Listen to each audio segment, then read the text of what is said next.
following is a conversation with Jimmy Pedro, a legendary judo competitor and coach. He represented the United States at 4 Olympics in 92, 96, 2000, and 2004, winning a bronze medal at 2 of them. He medaled in 3 world championships, winning gold in 1999. He has coached many of the elite-level American judoka, including Kayla Harrison, Ronda Travis Stevens, and many others. Plus, he's now my judo coach, along with Travis Stevens. This is the Lex Fridman podcast. To support it, please check out our sponsors in the description. And now, here's my conversation with Jimmy Pedro. What is the most beautiful throw in judo to you? I think Uchimata. You know, it's the one that seems to have the most amplitude. That person goes the highest. You see a leg swing through the middle.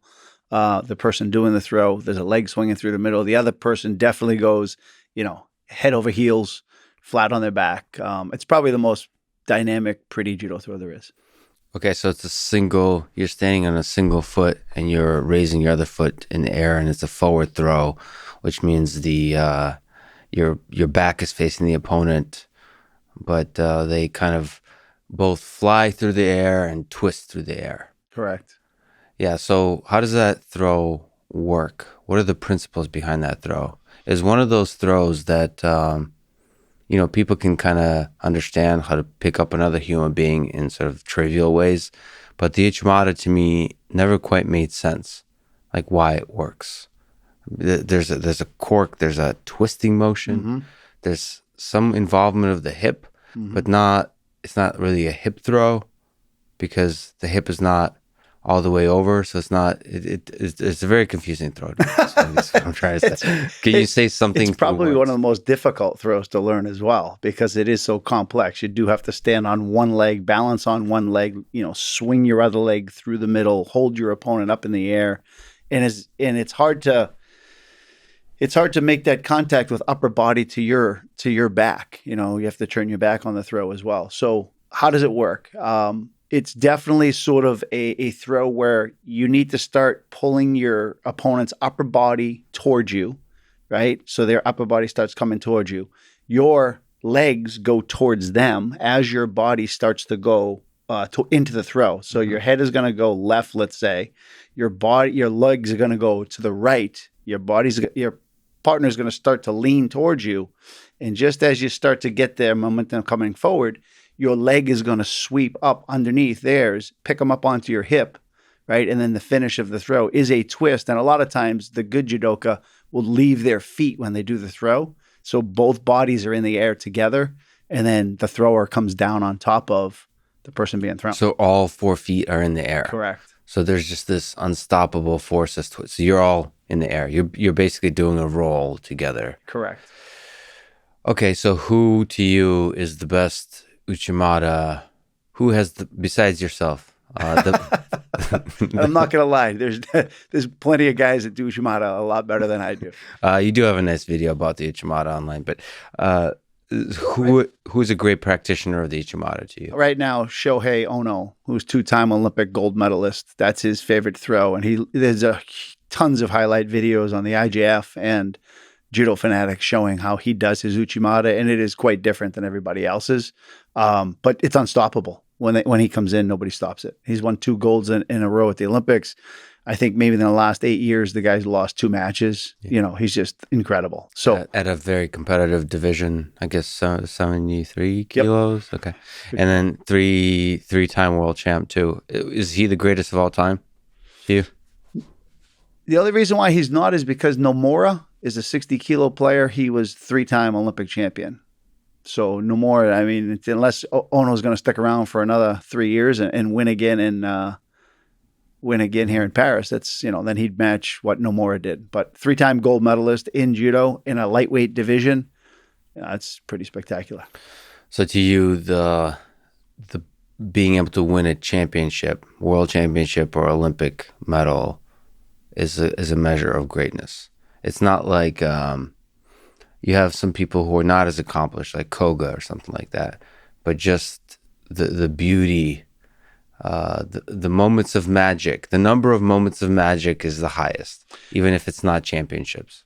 I think you have to go by that because there's so many phenomenal judo players that have come through the system. Have spectacular judo. You have won, countless major events, but the ability to pull it together, right, at those magical moments, the pinnacle of the sport, the World Championships, the Olympic Games, and proving that you can do it time and time again makes you unstoppable. It makes you the best. There was a guy back in the 70s and 80s by the name of Fuji, and he won 4 World Championships back to back. And back then, the Worlds was every 2 years. So he was a 4-time world champion. That's 8 years the top of the sport. He never won an Olympic medal. He never went to the Olympics. So there's a guy who missed out on Olympic greatness, but was arguably the best competitor back in that period. By the way, same Fuji as Fuji? Right. Really? Okay. Wow, I didn't know that was an actual guy, Fuji. Yeah. Our brand is named after the mountain, Mount Fuji. Okay. But, this is a different guy. His name was Fuji. All right. Well, history rhymes. What about Teddy Riner? 10-time world champ, I think. 2-time gold medalist at the Olympics. 2 times bronze medalist at the Olympics. Probably the most dominant judoka ever. Is he in the running? What do you think about that guy? I think he's a freak of nature, Teddy. If you look at the size, just how tall he is, how big he is, how physical he is of a specimen. Like I sat next to him on a bus and like his legs are literally the size of my waist. Yeah. Like when you sit next to him and just look at the size, he's a big man. So obviously to win 10 world titles in the sport of judo, I mean, that's almost an incomprehensible feat. 2-time Olympic champion again. But that puts him in one of the maybe 10 or 12 people to ever do that in the history of the sport. So he's definitely got to be in the running for the best. But technically, I don't think he's as technical as some of the other. In terms of pure judo finesse technique, he's powerful, he's explosive, he's dominant, he's strong.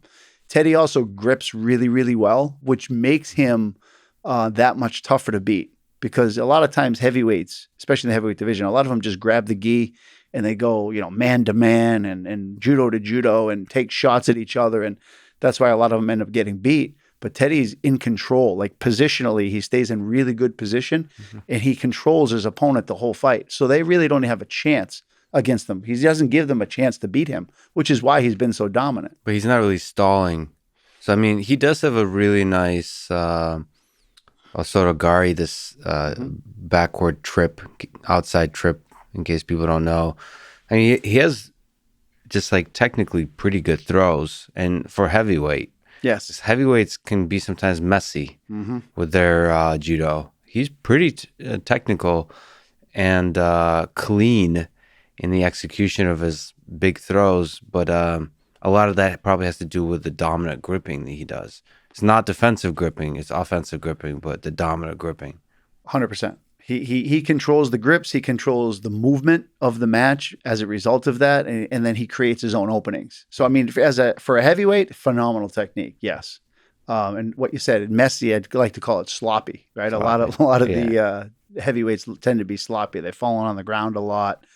It's hard to move somebody that weighs 350 pounds. It's hard to get that body moving and just with a simple pull motion. So he's definitely found a way to do it. But he's also, 6'8". Yeah.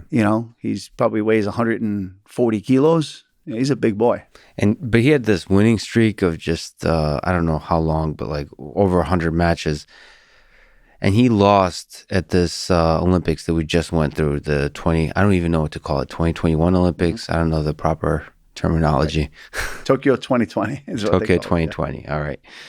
So he lost to Tamerlan Bashev. I mean, it's always sad to see a sort of greatness come to an end. It's like Karelin in wrestling and Greco-Roman. Did you shed a bit of a tear to see greatness go? Or is it just the way of life? What did you think about sort of this dominance, this run of dominance being stopped? I mean, it's obviously sad to see. I love seeing champions succeed, especially people that are good people. And I think Teddy's a good person. I mean, I think there's some arrogant champions that everybody would like to see lose just because they don't want to deal with their, their personality. But I think Teddy's a very humble champion. He's a people's champion. I think he's been privileged, and he makes good money from the sport of judo, and the French Federation has taken care of him well. So he's a lifelong judo icon. So it's sad to see somebody like that get beat, especially when this could have been, his third Olympic title, and just put him in infamy. So it was sad to see, but I think every athlete goes through it, right? I mean, it's just. That's what the Olympics is all about. The great ones fall sometimes, and especially in judo, right. It's like so, like the margin of error. I mean, I guess the other question I want to ask here is, in your sense, how difficult it is to not lose for so long. It seems like in judo, like a little mistake, and it's over. There's no coming back. An ippon means it's over. So how difficult is that? It's hard to stay that dominant, without question. First of all, when you are, the entire world is training against you just to beat you. Right. They're studying every single movement. They're studying patterns. They're trying to break it down and find a flaw in your game. So everybody's hunting for you when you're the best in the world, especially at the Olympics. That's the one to beat you at. So everybody's focused on you, and then there's an incredible amount of pressure on that athlete to perform. You carry the flag for your country, when you're at opening ceremonies, sometimes, there's all spotlight is on you. And it's particularly hard when things don't go well early. In other words, when you're expected to win and then all of a sudden now you're in a hard fight and it's not going the way you want, that pressure, the one who's the favorite feels the pressure the most at the Olympics. And that's why I think the other ones are able to win it. I've actually never gotten a chance to listen to Teddy Riner sort of explain ideas behind his judo. Like, I wonder what his mental game is like, because I think his English is not very good. And so, and I just haven't seen good interviews, but it's always fascinating there's certain great athletes that are also great thinkers and speakers, like the Satia brothers in wrestling. Again, not meaning that's on my to-do list, 100%. I'm going to Dagestan and talking to them because they're brilliant. But to be able to sort of, maybe after retirement, to think back, what were the systems involved, both on the technical, the training side, and then the mental side. Because like to stay that dominant, just like you're saying, everybody's studying to beat you. And the heavyweights are just these powerful dudes. so to be able to control them with your game, and like the game that everybody knows is coming, is, I don't know. I don't know what's behind that, but there's got to be, it feels like the mental game is exceptionally important. I think a lot of people underestimate just how important that side is. Being mentally prepared for victory, mentally prepared to be the best, to stay the best. There's nobody that's weak-minded that they can accomplish that. It's 100% confidence and belief in yourself. If we take a big picture view, then not necessarily Teddy Riner, but if you want to go from the very beginning, from day one of judo class to Olympic champion or Olympic medalist, what does it take to become an Olympic medalist in judo from start to finish? Like, how many different trajectories do you see? Or is there some unifying principles?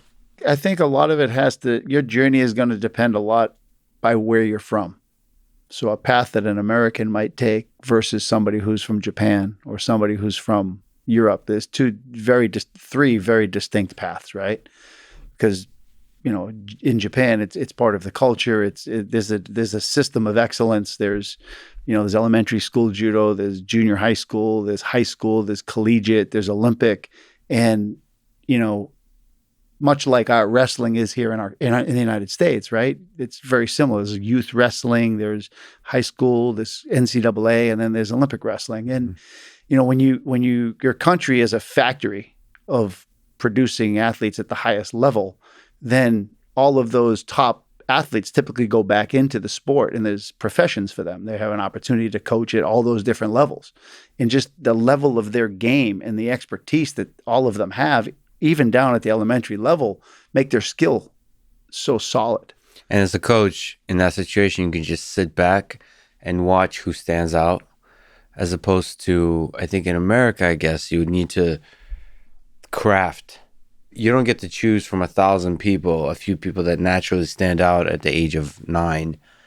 You have to actually, whatever the natural resources you're given, Right. craft them into a champion. So if we look at that, the American way, where you just have a person with a smile show up to your dojo, says, I want to be an Olympic medalist. What process do you take them through? Well, the odds are really insurmountable. Like, it's a very, very high hill to climb. And there's only a few. There's only a few people, and there's only a few coaches in this entire country that really understand that process, and that can help people reach that level, as it's been proven, right? Yeah. Number one, you certainly have to have a solid base, a fundamental base of an expectation of what the training is going to be.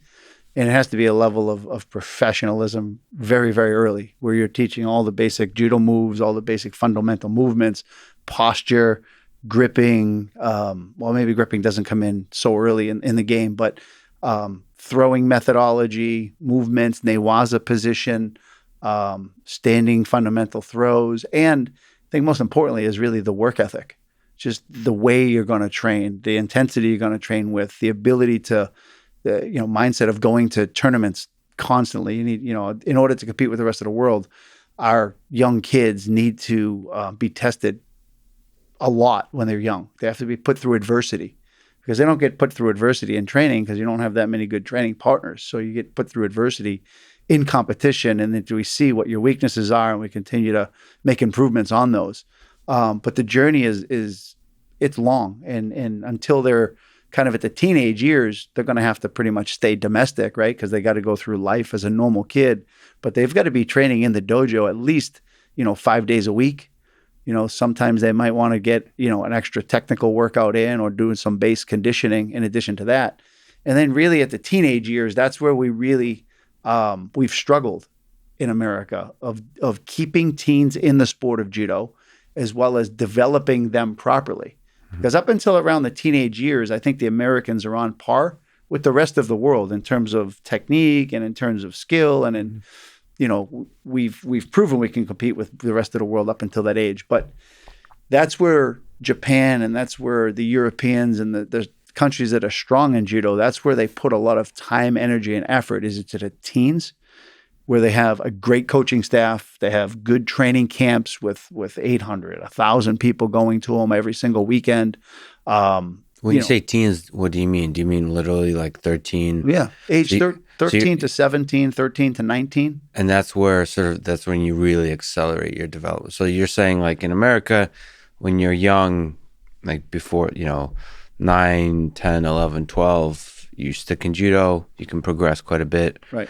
But then I guess the other competition there, if you're into two people, doing stuff to each other in a combative way, the other competitor in America is wrestling. So judo almost primes you, like it teaches you how to be a great wrestler as well.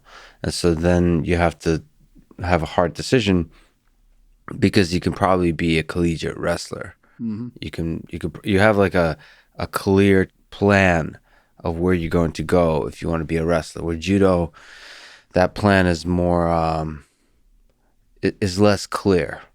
So you have to be on your own a bit with your coach, that kind of thing. Exactly. Okay, so when you're on your own with your coach, to me that's just a fascinating journey, because then it's just like the purity of it. It's the coach and the athlete and the dream. It's all about the dedication, the 5, 6, 7 days a week, competing, once a month? Twice a month? Twice a month. Okay, but also, you probably don't have that conversation. I don't know if you do. Maybe you do, saying like, we're going to do this for the next 8 years. Right. Do you ever sit down, or do you just take it the David Goggins way, which is like, let's just take it one step at a time. Let's hope we're there in 8 years. Yeah, let's hope we're there. Do you No, like actually? well, no, like right now, you have to think about the Olympics is going to be in Los Angeles in 2028. So it's really interesting. Now would be the time, and now is the time to identify talent and get commitment out of students that in 7 years you can make a U.S. Olympic team, because we're going to have a full team. America is going to have 14 athletes compete in those games, one in every weight class. So now is the time. If you're going to go on a journey to the Olympics and stay with the sport of judo, now would be the time to do it. You know? And so what, you show up to the Pedro Judo Center, and how much drilling, how much technique strategy discussions, how much randori or like live sparring, how much conditioning and strength training, how much of all of that? How much of cross training to other gyms or something like that, or traveling abroad? Is there something to be said about us, some aspects of that system? For sure. You need it all. What you just said, you needed all of it. And we do all of that. Right now, we have a young group of kids at the academy. You'll see tonight. Some of them are 14, 13, 15, 17. Are they good? Yeah, really good. Okay. So can't wait. They're right around your weight, so it'll be perfect. That's nice. They're just young boys, but they've been training hard through COVID. Yeah. Travis and myself have been training them. We share responsibilities. They're doing randori like 5 nights a week. You know, we have them doing randori Tuesdays, Wednesdays, Thursdays, Fridays, and Sundays is when they're doing randori. They're coming to the dojo Friday night and Sunday night to do training. Mm-hmm. We also have technical sessions for them. They're in school now, so it's a little bit challenging, but they come 5 o'clock in the afternoon and they do a technical session. Through COVID, they were coming every morning doing technical sessions. What's the technical session? It's an hour of repetitive throwing or repetitive drilling to reinforce movements that we deem important to our successful system. So newaza positions, groundwork positions, where we want them to be put in this position, and they're going to drill it 50 times, you know, with resistance, in big groups, you know, doing drills over and over again, picking apart the details of the technique and what they're doing wrong, showing them how to fix it. But now we've done it so much that now we can do a whole drill session with them where they know all the different techniques inside and out, and they can move from position to position really quickly. Do they do it for a period of time, like 2 minutes, 5 minutes, or is it like one? Do they actually counting? No, sometimes it's both. So sometimes we do it for reps, sometimes we do it for time. Yeah. And so sometimes it might be as many as they can do in 60 seconds, or as many as they can do in 2 minutes. And sometimes it might just be, I want you to do every position 5 times. Mm-hmm. You know? In terms of throws, we're not talking about on a crash pad, right? It's just... No, we're talking about free moving around the mat. And just dynamically and just throwing. Correct. How many, because as I was mentioning to you offline, Travis threw me a few times. A lot of times when he was visiting in Austin, and I just remembered. So there's 2 things. I, fortunately or unfortunately, in my life, haven't gotten a chance to train with folks of that level, with just cleanness of throw and the power, and it was very nice. I immediately actually enjoyed being thrown like that. To throw a little shade at Craig Jones with his current mat situation, is they were quite thin. And as Travis commented on, and not just the thinness of the mats, but they were laid on like concrete. Right. So I felt it's like soft until it's not. But being thrown very cleanly, I just felt like this is not going to lead to injury. It was great. It wasn't injury prone. But then, as I mentioned to you, a day or 2 after, my entire leg, one of them, I guess it's the left leg, was just black, a bruise. It didn't hurt too bad, but it was just the body has gotten soft. So I guess the question I have is, does the body get used to just that number of throws, just over time, being thrown thousands of times a month? Unquestionably. Okay. Your body gets used to it. So it hardens. It gets really hard, which is why judo is hard to come back to after you've taken a long period of time off, because your body is not used to that impact anymore. And I always found out that, you know, when I was training judo a lot, it's hard to shed weight and keep weight off, because your body, like, you know, it it develops like this layer of protection on itself that it doesn't want to give up. Yeah. When you're sucking a lot of weight, that means you're frail. And, so I always seem to retain weight more, when you're doing hard judo training as opposed to, losing weight. It's easy when you go out for runs and things like that to shed the water weight, but to actually keep the pounds off was pretty hard. Yeah, the body kind of develops, like you said, a level of protection. What about the randori? Just out of curiosity, again, I haven't ever had the opportunity to train with folks at a high level. In jiu-jitsu, there's different gyms that have different styles, but I've noticed that at the highest levels, people can go pretty hard in a certain kind of way where it's more technical, and you're moving at 100%, but the power is not at 100%. It's a weird little dance. It's like you're not really forcing stuff. You're more focused on the right timing, the right positioning of hands and feet and body and all those kinds of things. You're not like forcing stuff in the way you would in competition, like really the power. Does that sound similar to you for the way you try to do randori? So there's different styles of judo. And I'd say the Japanese style, the technical style of judo is exactly what you just talked about. It's almost like two guys in pajamas, right? We're using minimal effort, maximum efficiency. We're moving around and we're trying to feel that movement, and it's timing and finesse and technique and fun and clean throws. And when you train in Japan, you can train 15 rounds of randori, 5-minute rounds. That's 75 minutes of straight, sparring. You can do that straight in Japan without a problem. I mean, you'll get tired, of course. You're going to fall a lot. You're going to throw a lot. But it's very like free feeling. And it's technical, as you explained. But then when you go to Europe and you try to do rounds with the Europeans, they are very physical. They don't have that same finesse in their training that they do in Japan. And in Europe, you'd be hard-pressed to do 8 rounds of randori in a night. It's so physically exhausting because so much effort is going into just fighting and fending off the gripping system and the power of your opponent. You're physically drained after 8 rounds of randori. So it's a much different feel. When you say Europe, do you mean Germany, France, Britain, Russia? Is there a lot? So there's a kind of similarity to all of those kinds of approaches. The only difference would be Russia, that they do a lot more active drilling, a lot more sequential movement training. They don't focus as much on randori. You'll do much fewer rounds in Russia during training camps than you would in those other countries we just talked about, France, Germany, etc. What about in this kind of American system where you have much less talent to work with? Do you just select whatever works for the particular athletes, or do you have something you prefer in your system? So you need a combination of all of it. Right? If you're going to win at the Olympic level, you have to be able to deal with the finesse of the Japanese, the physicality of the Europeans. You have to focus on the ground newaza aspect because a lot of people are weak there in the world of the sport of judo. That's a chance to win.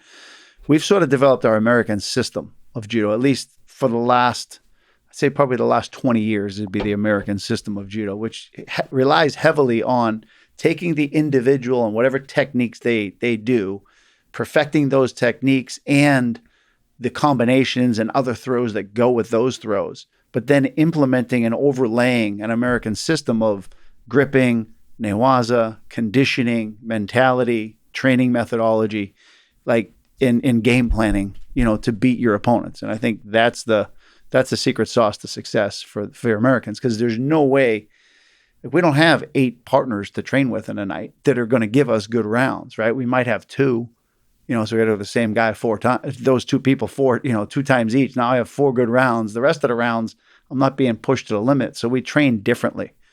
And a lot of times we do a lot of stuff like shark bait. When our athletes are preparing for competition, or for example, when Kayla or Travis were preparing for competition, we might only have 20 people in the whole gym to work out with, those 2 Olympic medalists, right? And of those 20 people, maybe 4 of them are Travis's size. Maybe there's only 1 girl in the room for Kayla. She's got to train with guys. And then the other ones are teenagers that are too weak to train with either one of them. Yeah. So what we would do is just put together 4 or 5 people that could, give them a challenge and we'd line them up, and they would do a minute, a minute, a minute, a minute, and they'd Nice. do 5 minutes in a row as hard as they can. And that person can go hard for a minute with Travis or Kayla. They can't go 5 minutes hard, but they can go 1 minute hard. So it made their training much more intense, much more physically demanding. And then rinse and repeat that 6 times or 8 times in a night. You know, they just got 40 minutes of intense randori. The person that was training with them that wasn't as good only had to do 6 or 8 minutes of training the whole night. Yeah. You know, so It's so difficult because then you look at like the Russian national team, and you have just world champions, and so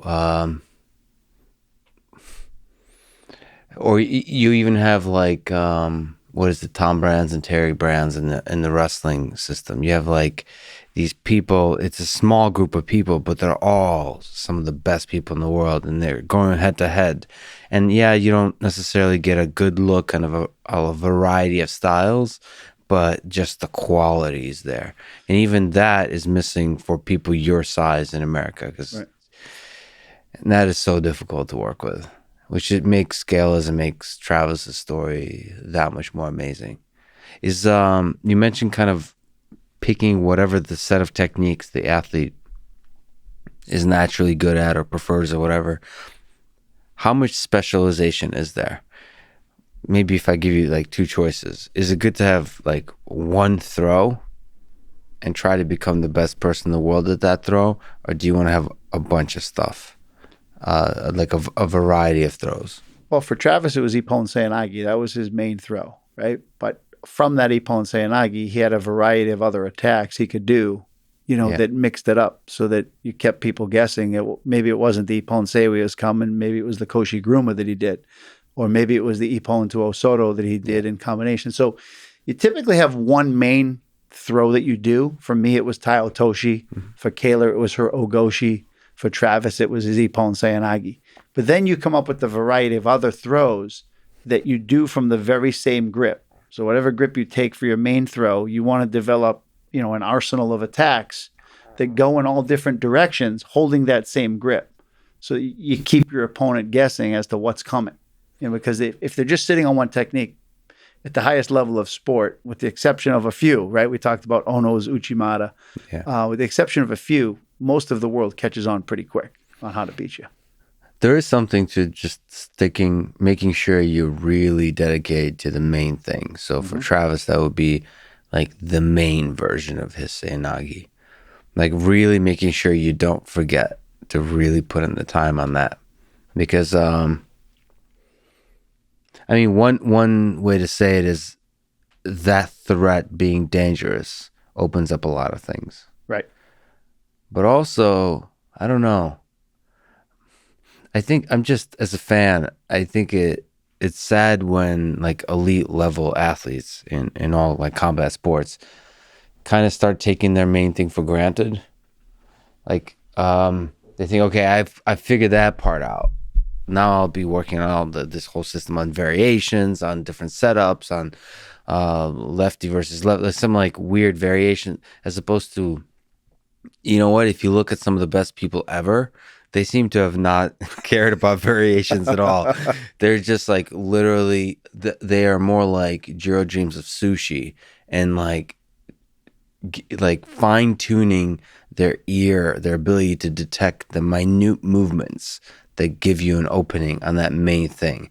And so the whole time you're just waiting for that throw. You're like dancing with the like little bit of pressure, and that like releasing the pressure and putting the pressure, maybe a little bit off balance, and finding like the right moment to strike and focusing on that. Again, maybe that's just like a romanticization of like the simplicity of that. Maybe it is kind of impossible to do that on a large scale, but I just, I don't know if you can comment on that, whether there is some value in still putting in like tens of thousands of reps on the main thing. Well, there's unquestionably that has to happen. You still have to drill your main throw, and you have to fine tune it and continue to do, you know, repetition after repetition and throws on the crash pad, you know, or throws on the mat, moving around, just explosive movements doing your main technique. You're never going to forget that, and you're not going to put it to the side and not practice it anymore. It still has to be part of your repertoire. and part of your daily training. But you do have to evolve. And I think that's the sport of judo makes you evolve. When I look at, we talk about Koga from before, right? And we talked about he had a dynamic ippon seoi-nage that nobody could stop for years and years and years. But when people started to, be unorthodox and come down his back and cross grip him and he couldn't get to the lapel, he had to come up with something else. And all of a sudden you saw Koga doing, now he did a sode, or now he did a tomoe-nage, which so he added to his arsenal, to keep people thinking, keep people guessing. So it's not, you're not just that one trick pony. They still couldn't stop his ippon seoi-nage once he got that grip. But if they stopped him from getting that grip or putting two hands on the gi, he had to go to something else. And that's what he did. Does Travis's or Koga's seoi-nage make sense to you? That weird, so when because split hip. It's a split hip. So I don't know if you know this, but like I got into judo because of Travis. I watched him at 2008 Olympics, and I was there's something about like just not the cockiness, but the confidence and just the refusal to quit, the refusal to just that energy, whatever it connected with me. Is like, oh, that guy's badass. I want to be badass like that. And then there happened to be in my university judo, and I got into it and just fell in love with the elegance and the beauty and the power of the sport. But also I started to mimic Travis's game, his and Koga's. And then the instructors I worked with, they said that's the wrong way to do it. And I never found somebody that told me that, like, no, that's not the wrong way there's a lot of ways to do it, and there's like the classic way, and you have to understand it and you have to learn it, but this is not the wrong way. Because I was trying to find somebody who understands this throw, because it was so beautiful at the highest level, especially with Koga, the way you're able, the quickness with which you can strike, the fact that you can stand on the feet, and the elevation you can get, and the power you can get. It has certain throws, just like Uchimata doesn't look powerful. It just like it looks effortless. But like the standing seoi-nage with a split hip, it just looks powerful because there's you're stepping into them, you're lifting the opponent, and they're not surprised. They're now like helpless. Right. Their feet are fluttering in the fluttering. So, and then there's just this pause and then just big slam. With the Uchimata, it's almost like you don't know what hit you. It's like Taitoshi is the same. It's almost like a surprise, like oh shit, I'm now on my back. And so I just love that throw, but like it didn't make sense to me. Like when trying to explain it to others, when trying to learn it didn't make sense to me how it works. Does it make sense to you? It does. I was born a judoka, right? Yeah. So I've lived this stuff since I was an infant, and I've seen every style and every technique. The split hip seoi-nage is difficult to learn. It's harder to learn than the basic form, but it is powerful, and it does, upon entry, both your opponent's feet leave the mat at the same time. So you've got them. Once you enter, you've got them. You just got to finish, right? Yeah. You just got to lock them and turn and go. So it makes sense to me. My dad did teach me how to do that when I was younger. Yeah, he wanted me to do a split hip. We have kids at the school today that we teach the split hip seoi-nage, same way, because it is that dynamic, right? You don't drop to the ground and roll and turn. It's not the classic form where you're giving way to your opponent. It's actually, you go pick the guy up in the air and then you slam him. So, okay, beautiful. So maybe on a small tangent. So we're talking about elite level athletes in terms of randori, in terms of drilling. For more recreational athletes, like, I have personally that situation going on, but there's other people that are just recreationally training judo. How do you recommend they improve judo? Like, if I wanted to compete a bunch and do reasonable with a particular set of throws, say the split seoi-nage. So how do you do the randori? Do you use a crash pad to get in reps? What do you recommend? So I guess there's two recreational people that we're talking about. One is somebody who wants to learn judo and become good at judo, but doesn't necessarily want to compete, but just wants to get better. And I think that there's not enough emphasis in this country on just that, on paying attention to that type of student. Everybody pushes them to competition, but in reality, there's a huge audience of people out there that would love to learn judo and be very proficient at judo and have the skills to go execute if they ever needed it. Mm-hmm. And there's a class and there should be a program for that athlete. And that athlete does not need to do randori. Mm-hmm. Like the sport of judo is physical enough when you're picking somebody up all the time and moving their body weight around the mat all the time, where you can get very physically strong, very physically fit.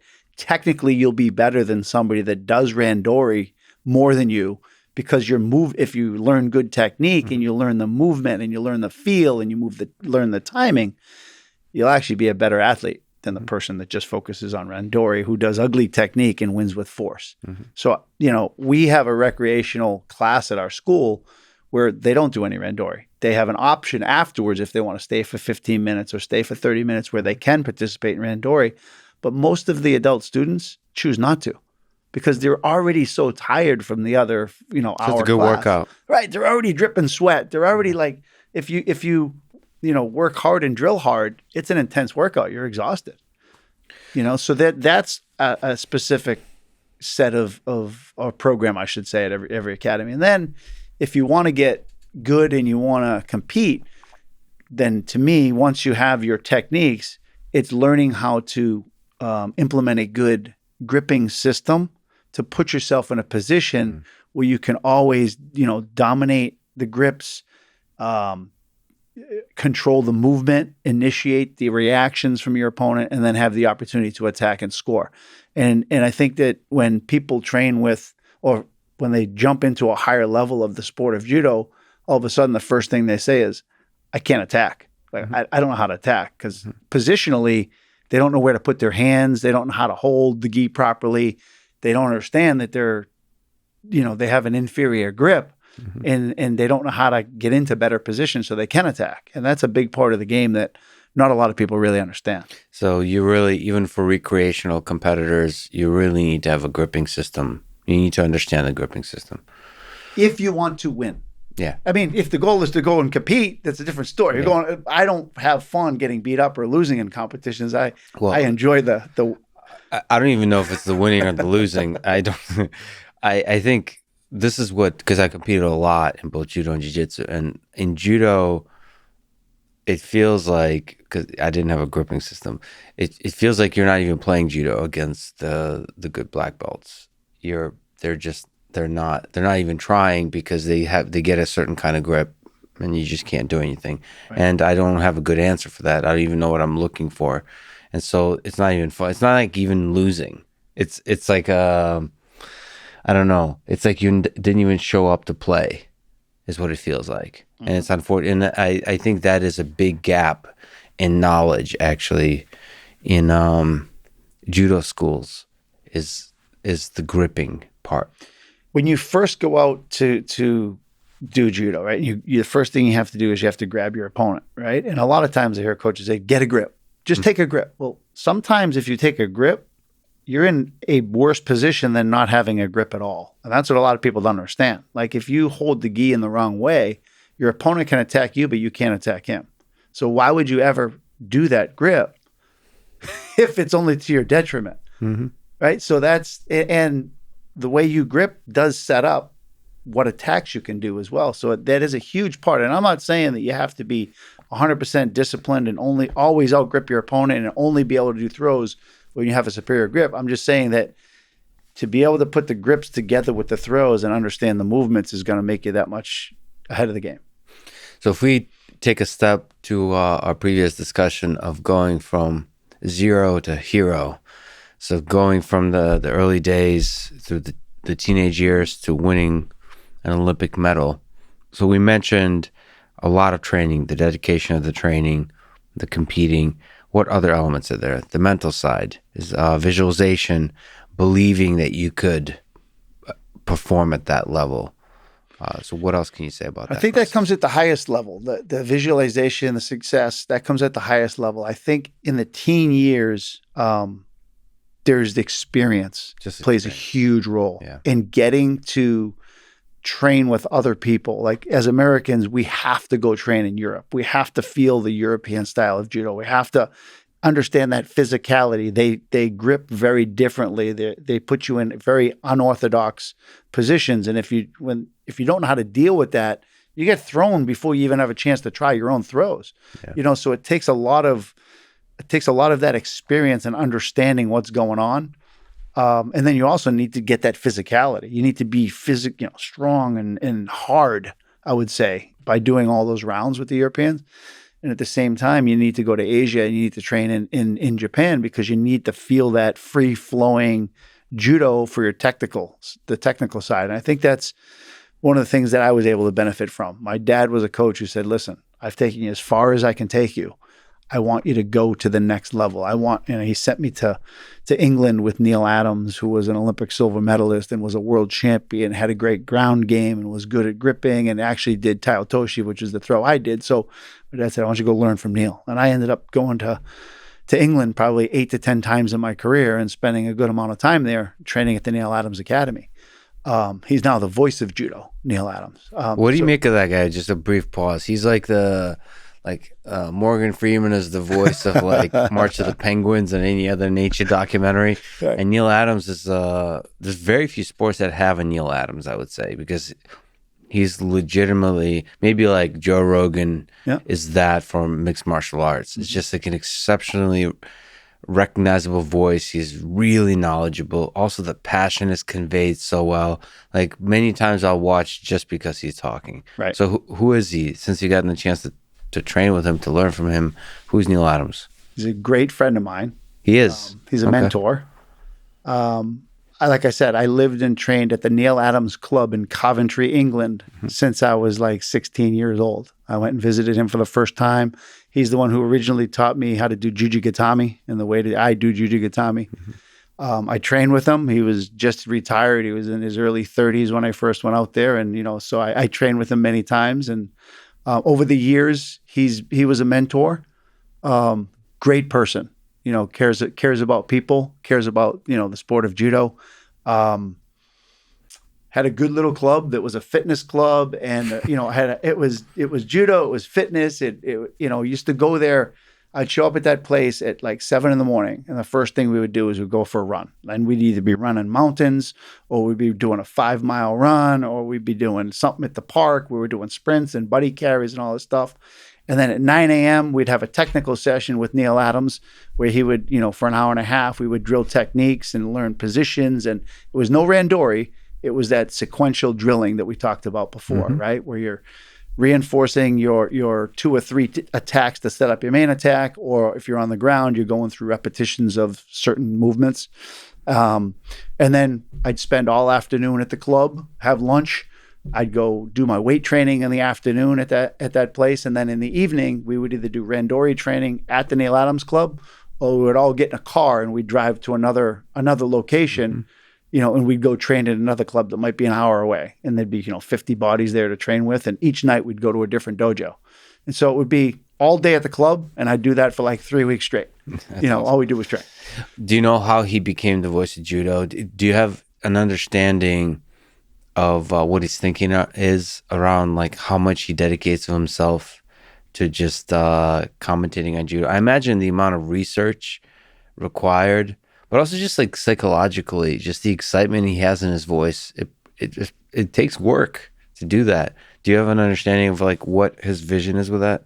He's always been a very charismatic, animated person, Neil. Okay, very passionate and loud and funny. Yeah. And the Brits are very funny to begin with. So he's very charismatic. But I think after coaching, he tried coaching. He coached the country of Wales for a while. He tried coaching stints in other countries. He didn't have a lot of success on the coaching side, developing an Olympic champion. I know that was a goal of his, that he was a world champion. I think it was 1981. He won 2 silver medals in the Olympic Games himself. He went on to coach for a while and had some political issues with the country of England for a while, and then left England and went to Wales. And I think he had a coaching stint somewhere else as well. Didn't have a lot of success coaching in the sport with athletes, not at the highest level. Had a great national team and things like that. He was really good at teaching his technique to others, because he helped me a lot. But running a program, I think, was difficult for him. the boys not listening or not having that same kind of passion and intensity that and that's why I bonded well with him, because I was all in, right? I went there and whatever he said, I did. I didn't care how hard, I didn't care how long. I just wanted to get as good as I could. And so that's why he was a good mentor for me.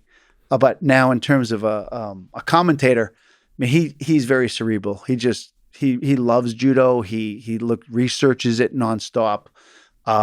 He's got that great voice, and he knows how to bring life to the game, and that's what he's done. And now this is who he is, right? He does judo full time. This is his job. Can I ask you a small, before we return to the actual sport, the coaching of the sport? It's a bit of a political question. I did a whole rant before a Travis episode. I love Neil Adams' voice. I love watching judo. And it's really disappointing to me that the IOC and whoever is responsible, I don't understand this, that they don't make it easy for people to watch the Olympics in replay for years after. Like, I can't watch Travis's matches. I can't watch, they make it very difficult to watch stuff online. So what happened is I uploaded the Travis Stevens episode, and we talked about his Ole Bischoff 2012 match. And it was like 1 minute of like a small overlay of the video as we're talking through it. We're like stepping through it. And it got taken down immediately from YouTube, the whole 4-hour conversation, because of that 1 minute little clip. And the way it got taken down automatically is because the IOC has that video uploaded. It's set to private, but it's uploaded. So like, they have the video and they choose not to show it. It's not that they're asking for money or whatever. They're just not showing it anywhere. They're not showing it through their own service, like on NBC Olympics or so on. There's just so many great human stories that the Olympics reveals. They're just not made easily accessible. That's the Olympics charter, is you want to, I think the actual line is to ensure the fullest coverage and the widest possible audience in the world for the Olympic Games. And it seems like, to me, as a fan of the Olympic Games, we're not getting any of that. Do you have an understanding of why that is? Like, why we can't watch Kayla's matches, Travis's matches super easily, even if we're willing to pay money for it? So you can't go on the International Judo Federation website right now and watch any of the Olympic footage? No. So the only thing they have is for example, Teddy Riner match, he lost. Not available anywhere. Really? And that's like a dramatic thing. So the one thing they have is for certain sports at the highest level, like gymnastics, they'll have a highlight, which is the most frustrating thing to me. Because this is what I'm going to try to prevent myself from going on a rant. But, people don't just want to see a 2-minute highlight of a historic moment. They want to see the buildup, where the athlete is standing, the nerves, the fear, the confidence. You see the buildup to the event. Say it's a gymnastic, whatever, floor routine. Like, their name is announced, they're walking, right. The coach, then they cut to the coach, and the coach with anticipation, and then go to the athlete. You want the full 10-minute thing. You don't want a 2-minute highlight of what happened like last second or whatever. It's just like the magic of that full story, like a lifetime building up to those 10 minutes, right? That's the magic of the Olympics, both the drama and the triumph that happens in those moments. And the fact that you can't relive that, like Travis had a bunch of those, right? Like he had a bunch of times he faced like world champions, right? He won and lost, and just it's always close, it's always dramatic, right. And none of those are available except like maybe the one where he beat armbarred or whatever the submission was, I forgot. The Georgian. But most things are not.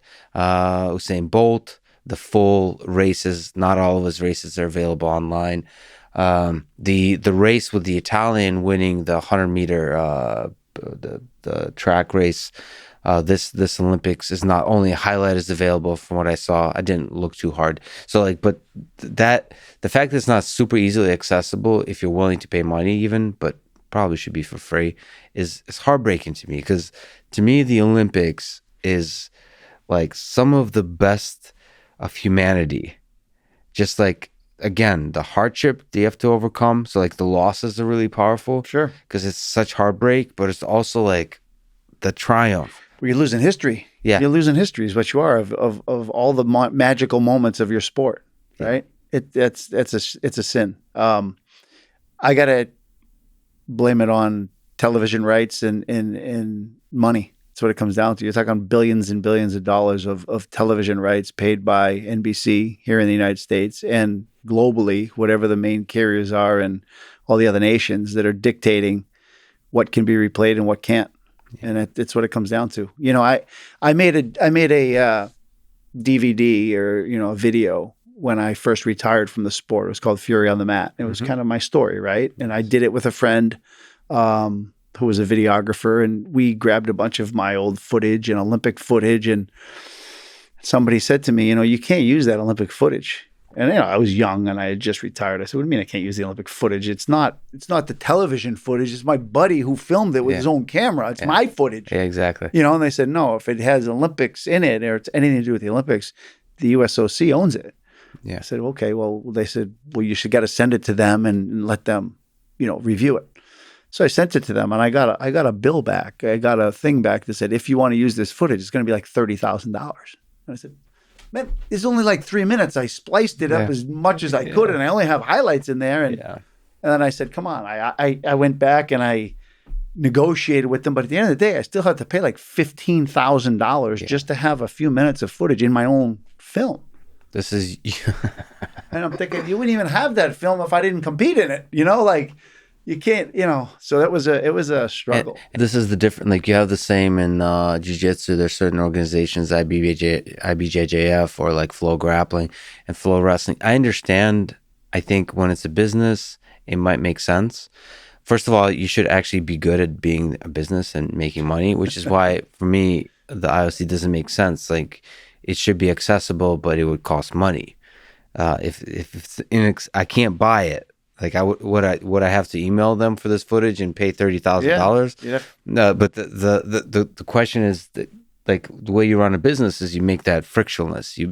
Whatever the money is, $30,000 or $30, you make it frictionless and easy to pay that money. But anyway, I understand why that might be the case with Flow Grappling, but to me, the Olympics is a special thing. For sure. It's like you said, it is history. Like, there's not even like even the World Championships don't compare. I understand they're really important, but Olympics is history, and the stories should certainly belong to the athletes if they want to do like Fury on the Mat, to do their own story, or like on a podcast to talk about the most tragic moment of their career. Do you have a sense of how that could be fixed, or no? The only thing I could think of is, you know, you'd have to go to the Olympic Committee. The U.S. Olympic Committee is the place I would start, because the U.S. controls the worldwide market when it comes to television. We pay the most for our television rights. Our sponsors pay the most for their rights to be associated with the best team in the world, which is the United States, right? So all the money starts here. I got to believe there has to be a way to get that footage that should be accessible to the sports themselves. I'm surprised it's not, but if it's not, then it's because of dollars. You know, it's because the sport itself is not willing to pay enough money to have it on its, you know, accessible to its audience. Yeah. It's too cost prohibitive for them to do it. No, but I think it's also, unfortunately, might be some mixture of incompetence and just an old way of doing things, because there's a lot of money to be made on television rights where you like live show the event, right? But what's not being leveraged is the huge amount of money that could be made on the replay. This is what people don't understand is, do you know how many times, just the tens of millions, of times that people would watch individual events years from now? Mm-hmm. You watch like all the videos on YouTube, they're still getting plays, hundreds of millions of views on stuff that happened 10 years ago, 15 years ago. That's really powerful, and there's a lot of opportunity to make a ton of money. For sure. So it's not that they're necessarily greedy. they're also just not good at being greedy. No, I get what you're saying. Yeah, it's not the tradition. Think about it though. It's not traditional, right? For television studios, it's non-traditional to go to online streaming, to online access to information. It's not hard, right? Because everybody's doing it now, but it's not typical. Yeah. So it requires for the IOC to operate outside their comfort zone. Well, I definitely hope that's the case. And since Travis's video got taken down, it's obvious they have it. They have it on their YouTube channel. Right. So it's like I hope that they will just release it, and for money, for whatever, but release it and have that history not be erased, right? It'd be wonderful if athletes could buy their, even if you could buy your own footage. You can't use it commercially, but you can buy your own matches and have them available for yourself, or package the footage. It'd be awesome. Thank you for that. It was quite heartbreaking for me, so I wanted to talk about it a little bit. Let's go to you as an athlete real quick. Sure. You represented the United States at 4 Olympics, winning a bronze medal at 2 of them. Who or what was the toughest match or moment you had in those years? Maybe a moment that defined you, that you remember as being particularly defining in your career. I would say the bronze medal match in Atlanta in '96. Because up to that moment, the United States team had not won a medal, had not fought for a medal in the games. We were on our home turf. It was my second Olympic Games, right? So I had competed in '92, and I had won 2 matches and lost in the 3rd round in Barcelona. I didn't make the podium. I lost to a Japanese guy from Japan. But the gold, silver, and bronze medalists at that Olympics in Barcelona were all guys that I had beat. In fact, 2 of them I was undefeated against in my entire career. The Brazilian and the Cuban I had never lost to. So that's when I knew I was capable of being, on the podium at the Olympic Games. When '96 came around, I was 25 years old. I was fairly in my prime. I had lived in Japan for 6 months. My technique was at a high level. I was amongst the best in the world. I lost at that Olympics to a guy from Mongolia. It was right before the match I was supposed to fight against Japan. So I was like anticipating the match against Japan, and I got beat by the Mongolian. So that was kind of a letdown. But the match for the bronze, in front of the hometown crowd, all of my family, all of my friends, everybody who had ever helped me in the sport were in the stands that day, including all my teammates at Brown University that were on the wrestling team, and my uncles, my aunts, everybody was in the stands, right? Yeah. So it was like the Jimmy Pedro day. And I'm getting goosebumps right now talking about it. But it was a match against the Brazilian for the bronze medal. I had beaten the Brazilian like 2 or 3 times before that. I found myself down in the match. He actually countered me. I came in my Taotoshi, and he was waiting for it, and he countered me, and he scored a Yuko against me. So I was losing the fight. Came down to about the last minute in the match, and I was just tucking in my gi and fixing my thing and gathering my thoughts together, and the whole crowd just started chanting, USA, USA, USA. And I literally got so much energy. I walked out there, I grabbed the guy, I came in my Taotosh again. He stepped off the Taotosh. I threw him with Uchimata for Ippon. Wow. I won my first Olympic medal in front of the hometown crowd. Everybody went bananas.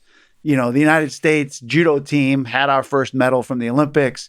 It ended up being the only Olympic medal we won at that games, but it was like a magical moment that defined my career and solidified myself in history where, hey, and now I get to step up on the Olympic podium and I'm an Olympic medalist. And to me, that was my defining moment. And after that, I was sold. Man, I had to go back to the Olympics again. I want to win a gold medal. I want this feeling all over again. I don't care if I have to wait 4 years. Let's do it. In your career, moments like that, do you think you love winning or hate losing more? So do you live for those moments, or are you more driven by just how much you hate losing? So in order to be a champion, my belief is that you have to hate losing more than you like winning. Hate losing more than you like winning. Yeah. But I live for those moments when you do win. And what excited me the most in my career when I was competing was I loved being in the finals. I loved the spotlight being on me. I can't think of too many times in my career. Of course, there were a few. But there weren't too many times where the chips were down, like the lights were on, and I didn't win. Like it was, I might have lost early in the day and didn't make it to the finals or didn't make it to the medal rounds. But like in my career, I have a ton of golds. I have a ton of bronzes, which means the lights are on and I won. And I have very few silvers and very few fifths. Mm-hmm. So I either lost in the early rounds and didn't make to the medal rounds in my younger days, or the spotlight came and I really shined. Because if you look, I don't know how many silvers, but there wasn't very many silver medals in my career that I won. You know what I mean? So I just loved that moment. I didn't feel pressure. I loved the crowd. I loved being in the spotlight. I wasn't nervous when it came to the finals, or I knew I was getting a medal. It didn't matter. You know, so it was just me against the other guy. And that's how I always saw it. Mm-hmm. And I just loved that moment. So your dad was your coach. Yeah. You had to get to meet him tonight. Oh, great. He's kind of a legend in the sport. So how has your dad helped you as a coach, as an athlete, as a human being throughout the years? Number one, my dad is the most brutally honest person you will ever meet in your life. Brutally honest. He will tell you, if you are fat, he will tell you you're fat right to your face. He wants you to get better. He wants you to be healthy. Yeah. Doesn't want you to die of obesity. It's just the way he is. If you didn't do well, he will not sugarcoat it. He will let you know what you didn't do right and he's the ultimate litmus test. Yes. Right?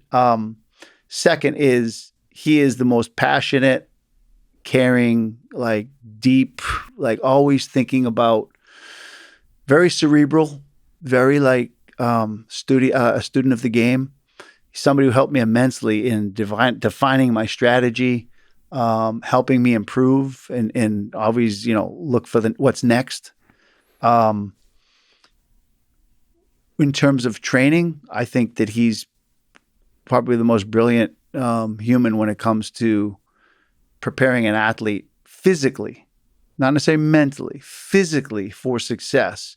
When all the chips are down, that athlete will be ready that day. And he has a system of training and preparing and getting the athlete to peak for performance. Right? You mean like conditioning, like the whole thing? Yes. Yeah. Okay. Because I remember vaguely remember Kayla Harrison talking about her preparation being very difficult. Yeah. That's it. That's him? Yeah, that's him. You go back and ask Ronda Rousey about her career, right? My dad was her coach. Yeah. My dad moved her to Camp New Hampshire in Boston, got her up, ran her in the morning, had her downstairs in the basement of his house, training with the weights. We brought a Russian girl in. She did throws on his cement outside with the little crash pad. Nice. Threw the Russian girl, 100 times that morning. And then every night, came to Boston, to the training center in Wakefield, trained at night, and went back and slept at my dad's house and 3 weeks straight before she went off to Beijing. And he did the same with Kayla. He did the same with me. Like, he's just, his passion is producing athletes at the highest level, and he knows how to do it. And then the one side of my dad's coaching where I think there's a flaw or weakness is on the mental preparation side of the game. He wasn't somebody that was... I don't know if he maybe because he wasn't an Olympic champion himself and wasn't a world champion, he lacked the confidence in helping others be more confident. So he's more of a this is what you need to work on type of thing. He doesn't know how to build the athletes up to make them feel invincible. And I feel like that's something that I was able to give all of the athletes to help them with that visualization, belief in yourself, knowing that you're going to win before you step out of the mat, knowing that we've earned the right to victory. Seeing success in your mind, having a positive mantra that I'm the best in the world, nobody's beaten me today type of feeling. So you go out there feeling like King Kong when you step on the mat, that nobody's going to stop you. And so I think the combination of both of us as coaches I'm a lot more technical. My dad is good at identifying what they need to do for their techniques and what, in strategy, how to beat opponents and putting game plans together. So combined, the two of us made an unbelievable team. So he's not going to let the athlete be soft when they enter the most difficult competitions of their career. So on the mental side, what's mental preparation look like? Like how many years before the Olympics do you start helping an athlete believe that they can win an Olympic medal? Well, I think it's got to be a seed in that athlete's brain, something they want to do, right? Nobody can quickly get there, right? It's a long process. But if you're national champion or you've proven yourself to win in some international tournaments, and you think the Olympics is a possibility for you, then defining it as, hey, I want to be on the Olympic team, that would be the first step into getting ready. And, but I always make them put it on paper. If it really is your goal, then you show me that it's your goal and put it on paper and commit to it. I want to be an Olympic medalist. I want to be an Olympic champion. I want to go to the Olympics.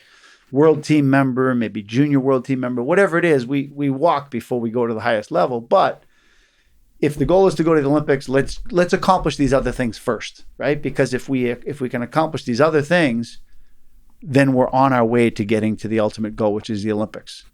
For somebody like Kayla, for example, she didn't say that she wanted to be Olympic champion, when she first came here in 2005, right? We wanted to become national champion. Then we wanted to be on the world team. Then we wanted to be a world medalist. Then our sights were set on the Olympics or the Olympic gold, so it's having those clearly defined goals that are attainable. Like they should be a reach, they should be a stretch, but they have to be attainable. They can't be just a pipe dream, but once you put it to paper and you think it's achievable, then it's mapping the plan to get there. Is there a daily process of visualizing yourself as an Olympic champion or national champion? Yes.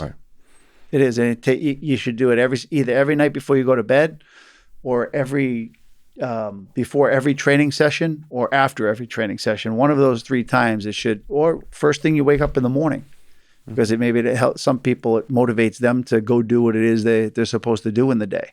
But the process of visualization is to me is closing your eyes for a few moments. Your brain works really, really fast, right? And it's actually picturing the day in its entirety from start to finish, from the moment you wake up and you step on the scale to the moment you have your breakfast and you go through your morning routine. Like, live the day that you're going to have at the Olympics. So whatever it is you're trying to do, let's say the Olympic day, for example. Picture yourself making weight, picture yourself who you're around, eating your breakfast, saying a few jokes, laughing. This is a real day. Make it real. Yeah.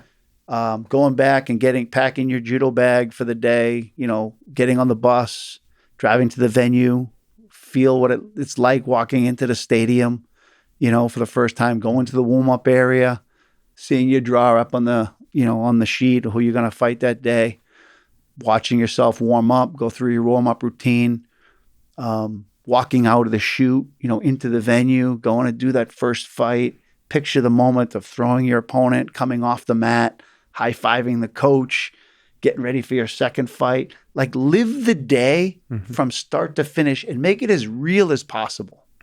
Where all the way to the moment where you've just won and you're raising your arms in celebration, you're bowing, you're hugging your opponent, you come off the mat, you hug your coach, you're running around the stadium with the flag, you stepped up on the podium, you heard your name, Olympic champion, Jimmy Pedro, like you heard the moment, the medal being put around your neck, picture the people coming up on the podium with you, arms around them, taking the pictures.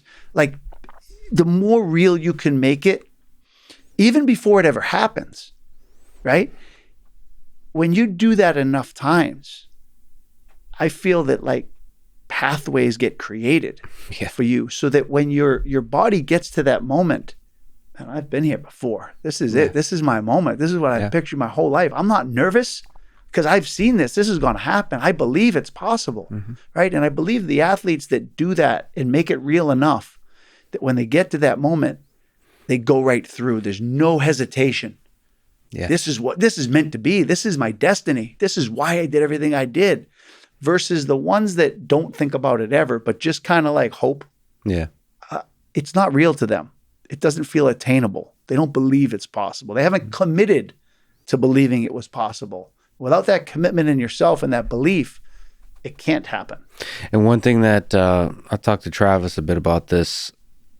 You probably worked with him on the details of what you're talking about, but he said that you should really like focus on visualizing like the sensations you feel. So like say if you're drinking coffee or something like that, you're not thinking about like observing yourself from a third person perspective drinking coffee. You're thinking of how your hand will feel when it touches something warm. Like you try to replay the actual sensations you would feel, right? So it sounds kind of strange, but meaning like you really want to put yourself in the body as you would experience those moments, as opposed to like watching yourself on TV experiencing those moments. Like really be inside. And yeah, so that means sensations. Like how does it feel when you grip a gi? How does it, the sweating, just the sensation of sweat like rolling down your forehead or whatever, like all of those actual feelings. When I explain it to you, Yeah. like I guess my body has been through it so many times, both in my mind and in reality, that it brings back all of those same emotions. Yeah. I start to get goosebumps. My armpits start to sweat. Like I'm living it if it's real. Yeah. I'm reliving it now, but when you're going through the visualization process, it has to be that real. The smells, the taping of the fingers, like the more colorful and the more real you can make it, the more believable it is. Mm-hmm. So I've been doing this kind of thing, just having listened to you enough for other stuff in life. So let's see if it works. But do you see this kind of visualization being useful for other things in career and all those kinds of things? All 100%, because I just know with my own life, my own experiences, like my wife sometimes says to me, she says, well, where do you see yourself in 5 years from now? Yeah. And 5 years ago, I had said to her, I want to have my own business. I want to have, this is the amount of money that I'm hoping I can make in a given year. Like you have to have goals for yourself. Mm-hmm. Like, if you put out there like, okay, I want to make $1 million in a year. That's a big number. Yeah. Like for me or for the normal person, that's a really big number. You know what I mean? Like it's not, especially when you're not making that much at the time. It's a super big number, right?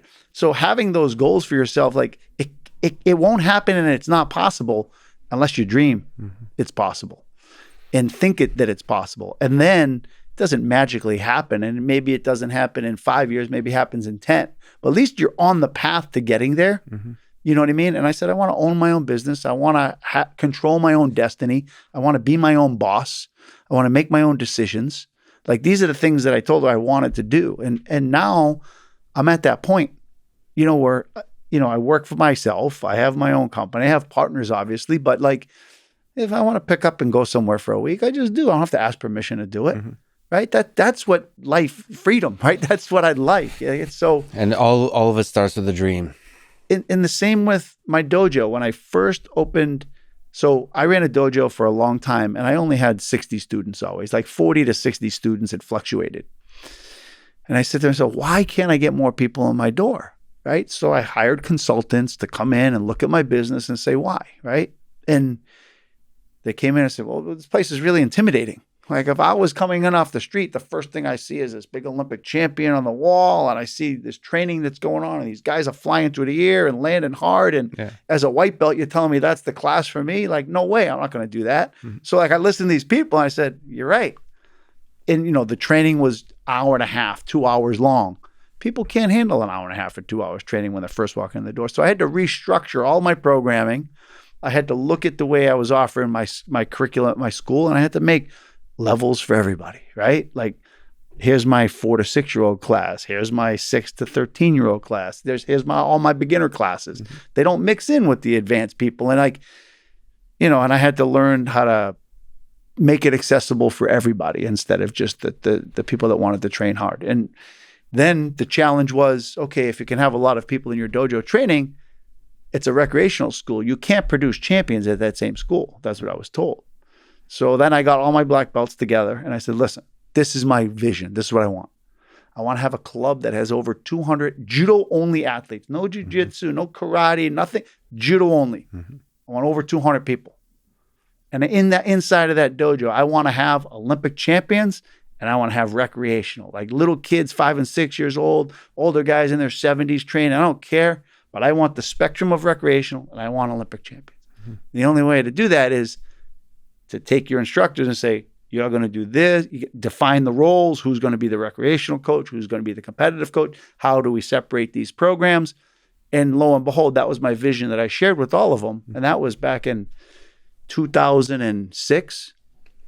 And by 2012, we've got Olympic champion Kayla Harrison. We have over 200 people at the school. We have a successful, thriving business.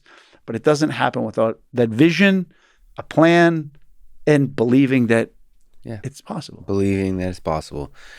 I don't know, but I personally have, on top of that, almost like very specific visions of a future. Like, I don't know what, because I don't want to give actual examples, because for several reasons, one of which is just people will, as they often will in your life, they'll just laugh at it a little bit. Like, that seems silly. And I'm very hesitant to share certain things like that with people because I'm with Johnny Ive, who's the lead designer in Apple. Like, you want that dream, that little flame people will put that flame out too easily, even people that love you. So I have very specific kind of visions, like maybe for Travis it would be like a specific opponent or something, like Ole Bischoff, like very specific situation of what's going to happen, not just like I want to be Olympic champion, but very specific, like almost silly situations. Like the dynamic between Travis and Ole Bischoff or something, like maybe visualize that. For me, that helps because it makes it all real, even more real. It's not like some big goal, like $1 million or something like that, which is also really important to have because you can measure it and so on. But it's just like you belong in those situations. Just believing you belong there. It's not the it can be you. Yeah, it could be you. And that, for some reason, that really helps me. The little details. Sure. The like visualizing. Most of them are almost a little bit funny. Like the focusing on the funniness. It's the mundaneness of it helps me a lot. And all the people that have done great things, they're just human too.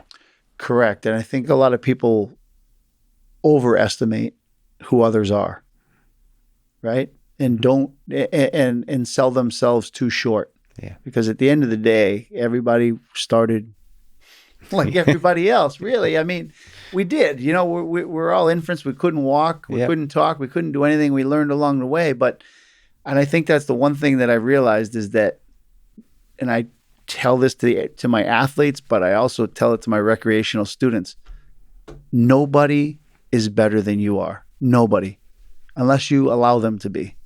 Right? If you really want something to happen, then like map the plan, believe in yourself, decide, and know full out.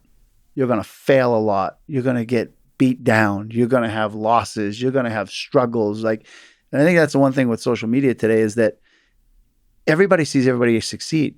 Nobody posts a picture when they're on the ground and failure, losing. Like nobody sees when you broke your arm and you had to go through rehab, whatever it is, like had your injuries and you were on your couch watching TV and you were suffering and you were like, everybody has really, really dark, bad moments in their life and defeats and losses and suffrage. And it's only at the end, after they've recovered from all of that, they've reclimbed up the mountain and they've gone to the pinnacle that you see them on social media with the medal, right? But everybody else like struggles and was human and failed many, many times. And, convincing yourself that you're capable, I think is the first start with everything. Do you need people in your life that believe in you, or should most of it come from within yourself? I think most of it has to come in from it. It certainly helps, but it has to come from you first. You have to be driven. Like, other people can help you define where you want to go and help you get there and encourage you and can support you, and whether it's resource wise or with connections, and like they can help with that path. But that first part has to come from you. It has to be your passion, your desire, it's your commitment to yourself. You're the one that's going to ultimately make all the sacrifices to do it. So it has to be your decision, not your parents, not your spouses, something that you're really motivated to do. Let me ask you about Travis, Kayla, and maybe a few of the other athletes you've been involved with. So first, Travis. Mm-hmm. Travis Stevens, Olympic silver medalist, 3-time Olympian, 2008, 2012, 2016. What makes Travis Stevens great? What makes him so successful? What makes him unique in your mind as an athlete? Through all the hardship he had to overcome, through his weird-looking seoinage that eventually worked out nicely, through the full richness of his personality. In the context of all the other great athletes you've coached, what makes him special? His fight. Travis has fight. And the first time I ever saw Travis Stevens was recognized him. Maybe I had seen him before as a younger boy or something, but actually recognized him is I brought a group of young kids to Italy for a competition and a training camp. And it was this program called U23 Elite. And I handpicked 20 kids to go to this event. And it was the first time I coached an international team. And I had never seen Travis fight before, compete, train, anything. And during this competition, he's an 81 kilo player. I think he was maybe 18 years old, 17, 18 years old. And it was a really hard European event. And I think Travis won 3 matches and he lost 2. But what stood out the most to me was the fight he had in him. He was scrapping every fight. He scrapped hard. He wanted to win more than any of them. Right? Mm-hmm. He didn't win, but he wanted to win more. And I noticed that right away. And then I also noticed that after he lost his second match and he was eliminated from the tournament, I saw how disappointed he was in himself. He actually thought he was supposed to beat those people, even though he was 17, right? And he's fighting against grown men that are, a high level judo, much higher than he was. And I said to him, hey son, don't worry, man. You got a long career ahead of you. I'm glad you're disappointed, but there's so many things you don't know and so many skills you don't have.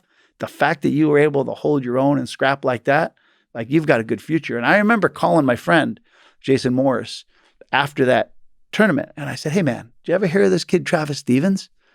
He says, no, why? I said, man, that kid's got some fight in him, right? And I said that to Jason at the time. I said, that kid's got some fight in him, man. He's pretty talented, and that's how it started. Yeah. But so I saw that in him when he was young. But the other thing was Travis, there's no such thing as hard work to that guy. If you tell him to put his head through the wall and that's how he wins, he'll go put his head through the wall. Yeah. He'll do whatever it takes for him to do to achieve success. And he hates failure more than he likes winning. 100%. He always has. He punishes himself when he doesn't do well. He makes himself work harder. He goes and, just abuses himself when he doesn't succeed because he's so heartbroken and disappointed in himself. So that's a trait that I think all of the athletes that I work with closely, they all had that same trait. They hated losing more than anything. They would break their arm. They'd fall on their head. They'd rather get hit by a car than lose a judo tournament. Yeah. And as a result, then they all had fight and they all were willing to train. They were willing to listen and they would do anything for victory. Within the rules. I'm not talking about taking drugs or anything like that, but they'd give 100% of themselves for victory. And, Travis was somebody that when he was down, he found a way to get better doing something else. If he couldn't do standing, that's when he started jiu-jitsu. He couldn't go on his feet anymore. He couldn't stand up and train. I might as well go learn jiu-jitsu and get good on the ground, right? Because I can. So he always found a way, no matter what obstacle was in his way, he just went around it. So what about it'd be interesting to get your perspective, because I know Travis's perspective is just the number of injuries. Like, what do you make of the perseverance through all the injuries he had to overcome? Specifically, like you just observing this creature that you've coached. I mean, he seems to not see the injuries as a problem. He's just like you said, head through the wall. It's like when we were talking about injuries, he doesn't even see the injuries themselves as the problem, because he thinks that the injuries, you heal back stronger.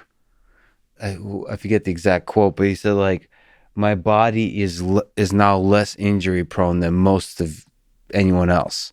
Because I've already broken everything. I've broken everything. And it's just grown back stronger. Like, because I asked him something like, do you regret sort of pushing your body to all of those places that resulted in those injuries? His response was like, no, I'm stronger now. Right. So I don't know if that's justification, but that certainly describes a mindset that, head through the wall.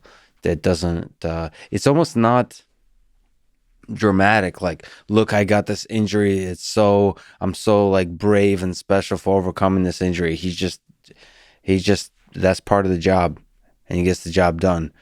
But like, that job involves a lot of injuries. One of the talks I gave Travis and that team at that particular tournament was at the very beginning of the camp. After the tournament, I said to them, listen, my vision, I shared my vision with them. Mm-hmm. I said, my vision is, in 7 years, because that was 2005. I said, in 7 years, I want to have a U.S. team that steps on the mat that is ready to kick ass. Mm-hmm. And in order to get there, all of you guys can be a part of this team and part of this process. But in order to get there, you guys have to be the first ones to practice. You have to be the last ones to leave, because we have to work harder than the rest of the world because we're up against all odds. I said, I am sick of America being a laughing stock of judo and being the first round, easy match, warm up for everybody else. I said, if you get injured, you're not going to be on the side with an ice bag on, taking off rounds, and then get back on the mat the next day and tell me you're okay. Mm-hmm. If you can train the next day, you can train today. Mm-hmm. So there's no injury. The only time you're leaving this dojo is if the ambulance has to take you out of here. Mm-hmm. And I do think subliminally, Travis bought into that message and heard that message then, said, if I'm going to be a champ, then that's the way I'm going to do it. And he did. Yeah. And he embodied it. He lived it. Man, there were many times in Europe where I said, dude, just tape it up, go off to the side, just take the day off, like take the rest of the day off. You're beat up. You can't do it. He said, no, I'm going to tape it up. I said, no, you don't need to right now. And he said, no, Sensei, I'm doing it. The ambulance isn't taking me out. It's just It's just my wrist. It's just my ankle. It's just my this. It's just my ankle. I love it. Yeah. What about the other really big thing is you comment on a little bit is the weight cut. So early in his career, he was 81 kg, and that was presumably not so difficult. But later in his career, he is 81 kg, and it's becoming more and more difficult. So that's the other thing with him is, so I've known a lot of really, really tough people at the highest levels broken by the weight cut. Like, that can break the toughest minds. And it doesn't seem to have broken him. And he's delivered on it often, on like insane weight cuts. So just as a coach, what do you think about particularly his mind and the challenge of the weight cut? It was part of his process. It was part of his way of getting ready for battle. Suffering? Yeah, it really was. And if I'm going to suffer this much, then I'm going to make my opponents pay for all the suffering that I went through to get here. Yeah. That was his mindset. Later on in his career, you're right. Like, a lot of times, Travis, he would never step on a scale, until he got to the tournament. And even when he'd get to the tournament, like, he'd weigh like 90 kilos. He'd show up at the tournament 9 kilos over. Mm-hmm. And I'm like, you have to, but I never, it was just an expectation of making weight. Not making weight was never an option for any of our athletes. And Travis knew it. And he said, as a professional, my job is to make weight. If I don't make weight, he was never going to allow that to happen. And he was never going to allow us to come to him and say, hey, I told you, because losing wasn't an option. Not making weight was not an option for him ever either. But, a lot of times he wouldn't even he'd be 9 kilos over on the plane going over to the tournament and have to make weight 3 days later. And he didn't break 86 kilos until the day before the tournament. Like he had 5 kilos over the day before. That was his way. But he would do 3 workouts. Wake up in the morning, work out, then he'd eat, then he'd work out in the afternoon, then he'd eat again, then he'd work out again at night, and then he'd reward himself. Hey, I worked out 3 times today. He'd go have a Mountain Dew, Yeah. or a chocolate bar, and then he's next morning he's back up to 87, and he would never touch weight until the morning of weigh-ins.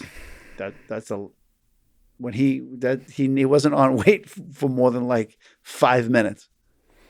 His process will break a lot of people. So the fact that he got the job done is not just the job done, but every single time he got the job done. And I made those athletes fight. We would fight in Paris. We would do a camp for a week, double session camp for a week. He'd be 7 kilos over, have to fight the next weekend.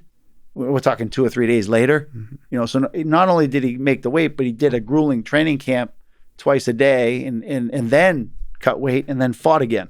Then did another camp for a week in double session training camp and then fought on a 3rd weekend in a row. And our athletes went through hell. All of our athletes went through hell because on the tour around the world, they fought in every event. They did every camp. They fought in every event. Whereas most of the other teams, like Japan, comes in and fights in Paris, then they go home. They maybe do a camp for 3 days, then they go home. They don't stay in Europe for 4 or 5 weeks straight and fight in every tournament. And when you get to Germany, the Germans skip the French Open. They skip the camp in France. They're just getting ready for Germany. Our athletes already had 2 competitions, 2 training camps, 3 weight cuts now. And then, so they're not 100% when they fight in Germany, but that's all part of the experience they need, the training that they need that they don't get here in this country. And all of those were just preparation for our world championships or our Olympic games. So by the time our athletes got to those tournaments, they felt so strong, so rested, so like, man, this guy that felt like a monster in Germany feels like nothing today. Mm-hmm. It's because you're fully rested now, But part of the challenge is because the American team is smaller and more, just smaller, is, all the different places you go to do the weight cut, to do the diet, to do the preparation or the recovery. There's like that process changes every time.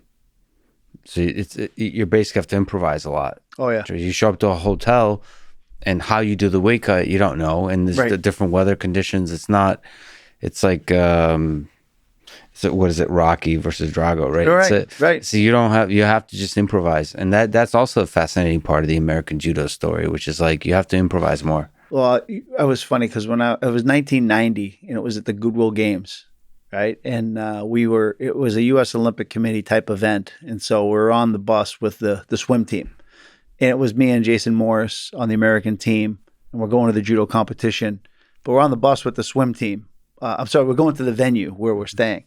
I remember being like by ourselves with no staff, no manager, no coach. We're just by ourselves going to fight in Russia, mm-hmm. right? And the swim team's on there with their full sweats and their staff and like their managers. And I heard the girl go, I'm sorry, this was 1994 because it was in St. Petersburg, Russia. So I heard the girl on the team, she goes up to the coach. She goes, Coach, do you think you can send the massage therapist to my room at 10 a.m.? I'm feeling kind of jet lag.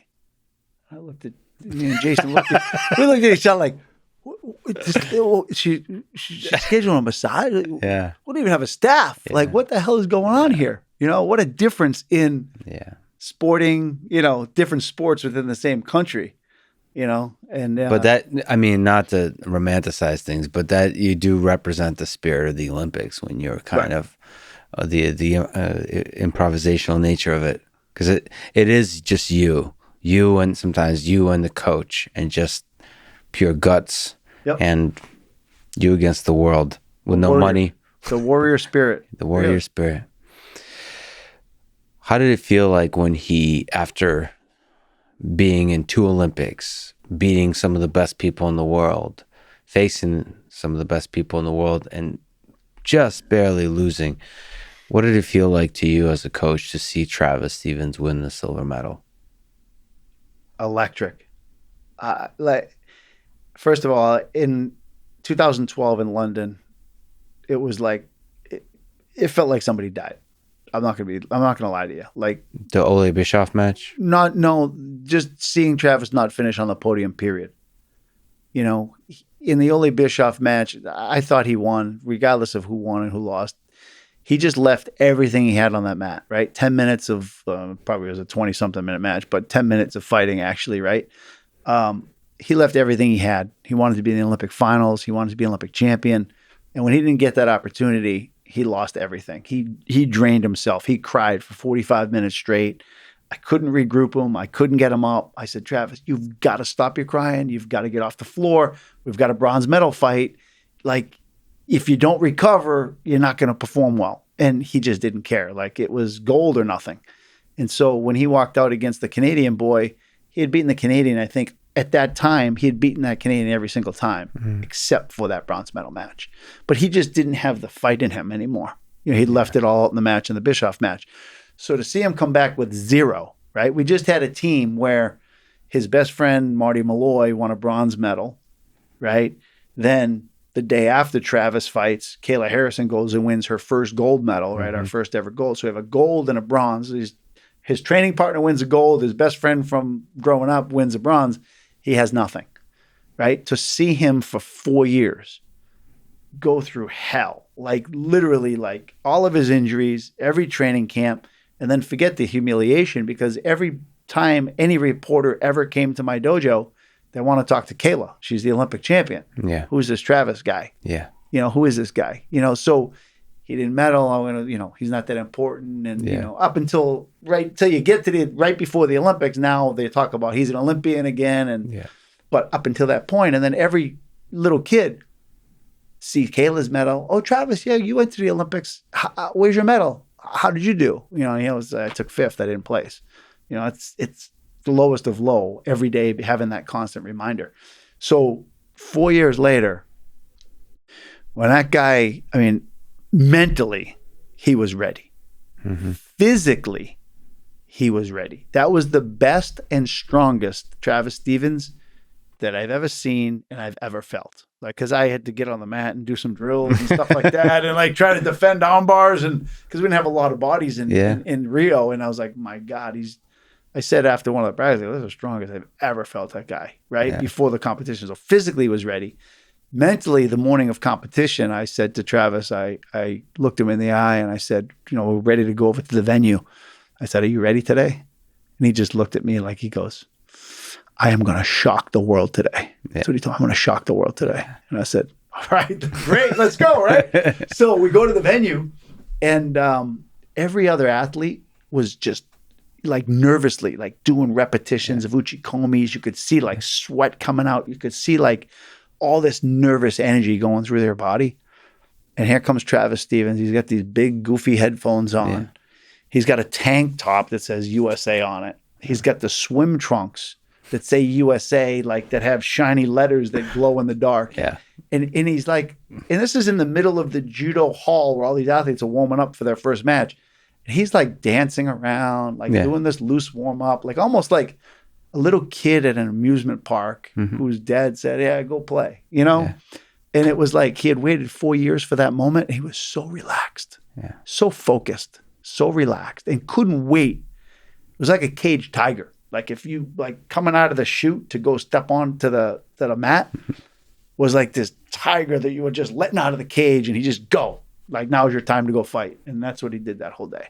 And like when he beat Chirikishvili in the semis and choked him out and won that fight, like there's nobody, with the exception of maybe the guys in the American team, there was nobody in that stadium that expected Travis to beat him. Yeah. Nobody. Yeah. Like, he had smashed Travis, I don't know how many times before that free pwn, like in the first minute even. It wasn't even a fight, right? And it was great game plan. He's the world number 1 at the time, too. World number 1 at the time, world champion, carried the flag for the Georgian Federation walking into the games. Most dominant 81 kilo player in that weight class for quite some time. And man, we just had his number, and Travis was ready to go. You know, it was so cool. It was so awesome. We had already won. Kayla had already won her second gold, right? The way the event went, and Travis winning that was like icing on the cake for our team. That was the best performance we've ever had in history. It's awesome. So you mentioned Kayla. She is one of, if not the greatest American judoka ever. 2-time gold medalist. 2010 world champion. 2010. For senior worlds. Senior worlds. What makes Kayla special? What makes her so great? What made this champion? It's a combination of a lot of things. One was obviously Kayla's mental toughness, right? To overcome what she overcame. You know, this is a girl who, you know, let's, I don't want to say forget about the sexual abuse, but the fact that she had to go through that in life and learned how to compartmentalize that and keep that off as a separate part of her brain, you know, and forget about it and move on. That took an incredible team to help her do that. And my dad was a huge part of her accomplishing that. So for people who don't know, we should comment and say that Kayla had to go through trauma in her earlier life through sexual abuse and had to overcome that through the whole process of becoming a champion as well. Right. Because she had zero self-esteem, zero self-worth. She was at the lowest of lows and you know, didn't even want to be on this earth. Right. So she was traumatized, obviously, and getting her the right help and surrounding her with the right people who could help her get through that and be by her side as she's getting through that and letting her know and reaffirming that she's doing the right thing and she made the right decision and she should have zero guilt. And, you know, this doesn't define her. It happened to her, but it doesn't define her. What defines her is what she does from now on. And then rebuilding that person to become who she became. I think the mental toughness is a big part of it, her mind. But then as an athlete, you know, she's a lot like Travis. You know, she's a warrior. She's a fighter. You know, my dad always jokes with her, you know, he says, you're a workhorse. You're not a thoroughbred. We're not going to treat you like a thoroughbred, right? You're a workhorse. So you're going to work. And the way you're going to get bigger and stronger is you're going to work harder and you're going to keep, you know, and she came to us when she was only 15. So at that time, we got her with a really good strength and conditioning coach. We did all the core Olympic style lifting. Like as her body was developing, she was getting stronger every single day. And then, you know, she had the luxury of being on the mat with, at the time I was still young enough to train and be on the mat, and I was around her weight class, and Travis was able to train with her, and we had all the top US athletes at the time training here at my school. So she got the benefit of all the best guys to train within the country. You know, and her doing all of those rounds, you know, night, every week, every year, compiled with the best, you know, highest level she could as a girl. She got the strength, she got the technique, and then she had the coaching on top of it with my dad being on her as, you know, working her out and, you know, having the wherewithal to develop a strategy and a plan for her. Because when she first came here, she competed at 63 kilos, which is 138 pounds. At the time, Ronda Rousey was also training here, and she was 70 kilos. So if Kayla was struggling making 63, so the only way to still compete is to move up. But my dad said, well, if you move up, then you're in Ronda's weight. So let's skip that weight, and you're going to go to 78 kilos. And he told her, listen, you're going to go up 2 weight classes. She looked at him and was like, that's 172 pounds. And he goes, well, I don't care. Like, you're already struggling making 138. You weigh 150. What's the difference? We put 20 pounds on, go to 170. So that's why she jumped 2 weights, because she passed Ronda. Yeah. She went to the weight above so she could make the national team, and she had a chance to go to the Olympics and all of that, because we envisioned Ronda staying around till 2012. And that's also like a long-term vision, because you kind of grow into that body then over time.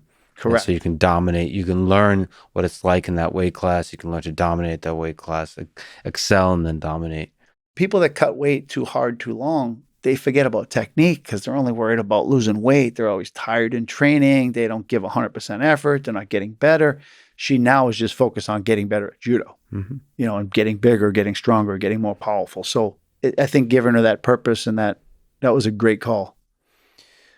what are some memorable, or maybe the most memorable moment, Kayla Harrison moment to you as her coach? Not the most, perhaps. Let's say, what are some memorable moments? Everybody hears the good ones, right? So everybody knows she won the world championships in Tokyo in 2010. She was our 2-time Olympic champion in 2012, 2016. I'll never forget those moments, right? Because they're historic. Mm-hmm. One of the biggest moments that I like sharing this story with everybody is that in 2010 in January, Kayla was still a developing athlete, and we had a local tournament in New York. It was in Brooklyn, New York. It was called the Starrett Cup. Mm-hmm. And I knew that at that tournament that 2 of the Canadian girls, they were like ranked 15th or 20th in the world. They weren't superstars, but they were tough players. Mm-hmm. Both of them I knew were going to be at that tournament. So I said, Kayla, we're going to go to this tournament. You're going to compete against the Canadian girls, get some good experience, figure out what you need to work on, and then we'll go home and work on some stuff. Well, she went to the tournament. There was only 3 girls in the weight, mm-hmm. her and the 2 Canadians. At that tournament, she lost both fights, right? So this is January 2010. She lost both matches. She was competitive, but certainly things she needed to work on. It was good, development thing for her and for us. It also opened her mind to say, oh man, because she was already a junior world champion mm-hmm. at the time. But so now there's another level. This is a senior level, right? You got to go up another level. Here's 2 girls that aren't even medalists that are beating you. So now there's more work to be done. And so I like telling that story because everybody sees the champions in the greatest moments. They don't see them when they have bad days. And could you imagine being, 0-2? You feel like a failure, right? Mm-hmm. But 10 months later was Tokyo 2010. She went from 0-2 at Starrett, New York to world champion 2010 in the motherland in Japan. Yeah. I mean, that's an amazing turnaround. And that's only possible if you put the losses in their proper context. You don't let it destroy you mentally, and just keep moving forward. Correct. That's so funny. So you were there in 2010 at mm-hmm. the Starrett Cup? Mm-hmm. Was Travis there? Mm-hmm. Yeah. I made all those. We fought at every the mentality of our team was no tournament is beneath us. If our goal is to go to the Olympics and the Worlds and win, there's no tournament that's beneath us. We're going to get experience. We're going to fight. We're going to learn. We're going to compete. We're going to get better. I actually, just as a funny little side, I was there. I competed. Really? This is one of the earlier tournaments, like the beginner division. Oh, no, I actually did black belt division too. That was one of the, actually, yeah, I remember that. That's when it was so early that I thought, I was also really strong at that time, just physically, powerlifting stuff. So I thought it'll be good experience to also do black belt division. And remember, it must have been actually Travis's division, which is funny. Is Leger brothers? Yeah. Harry and Gary. They're super good and they're super dominant. But mm-hmm. I think Travis faced one of them mm-hmm. and beat them. I don't know. I just remembered. It's funny how there's just these little roads that later reconnect. Right. But yeah, there's some incredible people there. And I saw obviously the positive things, and it's interesting that Kayla's story was also intersecting there, and that was one of the lower points for her. Another story I like to share is that you have to know your athletes, right? And you have to really get to know their what they're thinking psychologically, mentally, what's going through their head. Another story was in Tokyo. It was 2015, the Tokyo Grand Slam. So we had Kayla face off against almost all the top girls in her division. She had mm-hmm. beaten everybody going into the 2016 Olympics. But at the 2015 Tokyo Grand Slam, there was a girl from Japan that she hadn't fought in a long time, and she lost to the girl last time she fought her. So it was something we wanted her to beat this girl going into the Olympics so that she knew she could beat everybody. Mm-hmm.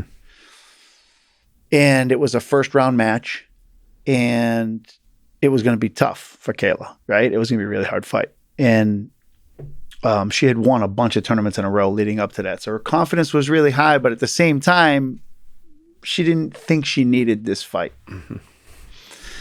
And she showed up to the tournament and she said, I don't think I can fight today. I've got a stinger in my neck. I've got a stinger coming down my neck and I'm kind of sore. And she didn't tell us. She went and told the trainer. She walked around. She's holding her neck. And me and my dad were like, what's up with her? I don't know. And then, so, like, I don't know, maybe she doesn't want to fight today. I don't know. Yeah. Right? So all of a sudden the trainer comes up to us. And she didn't come to us. The trainer came to us and said, I really don't think it's a good idea that Kayla fight today.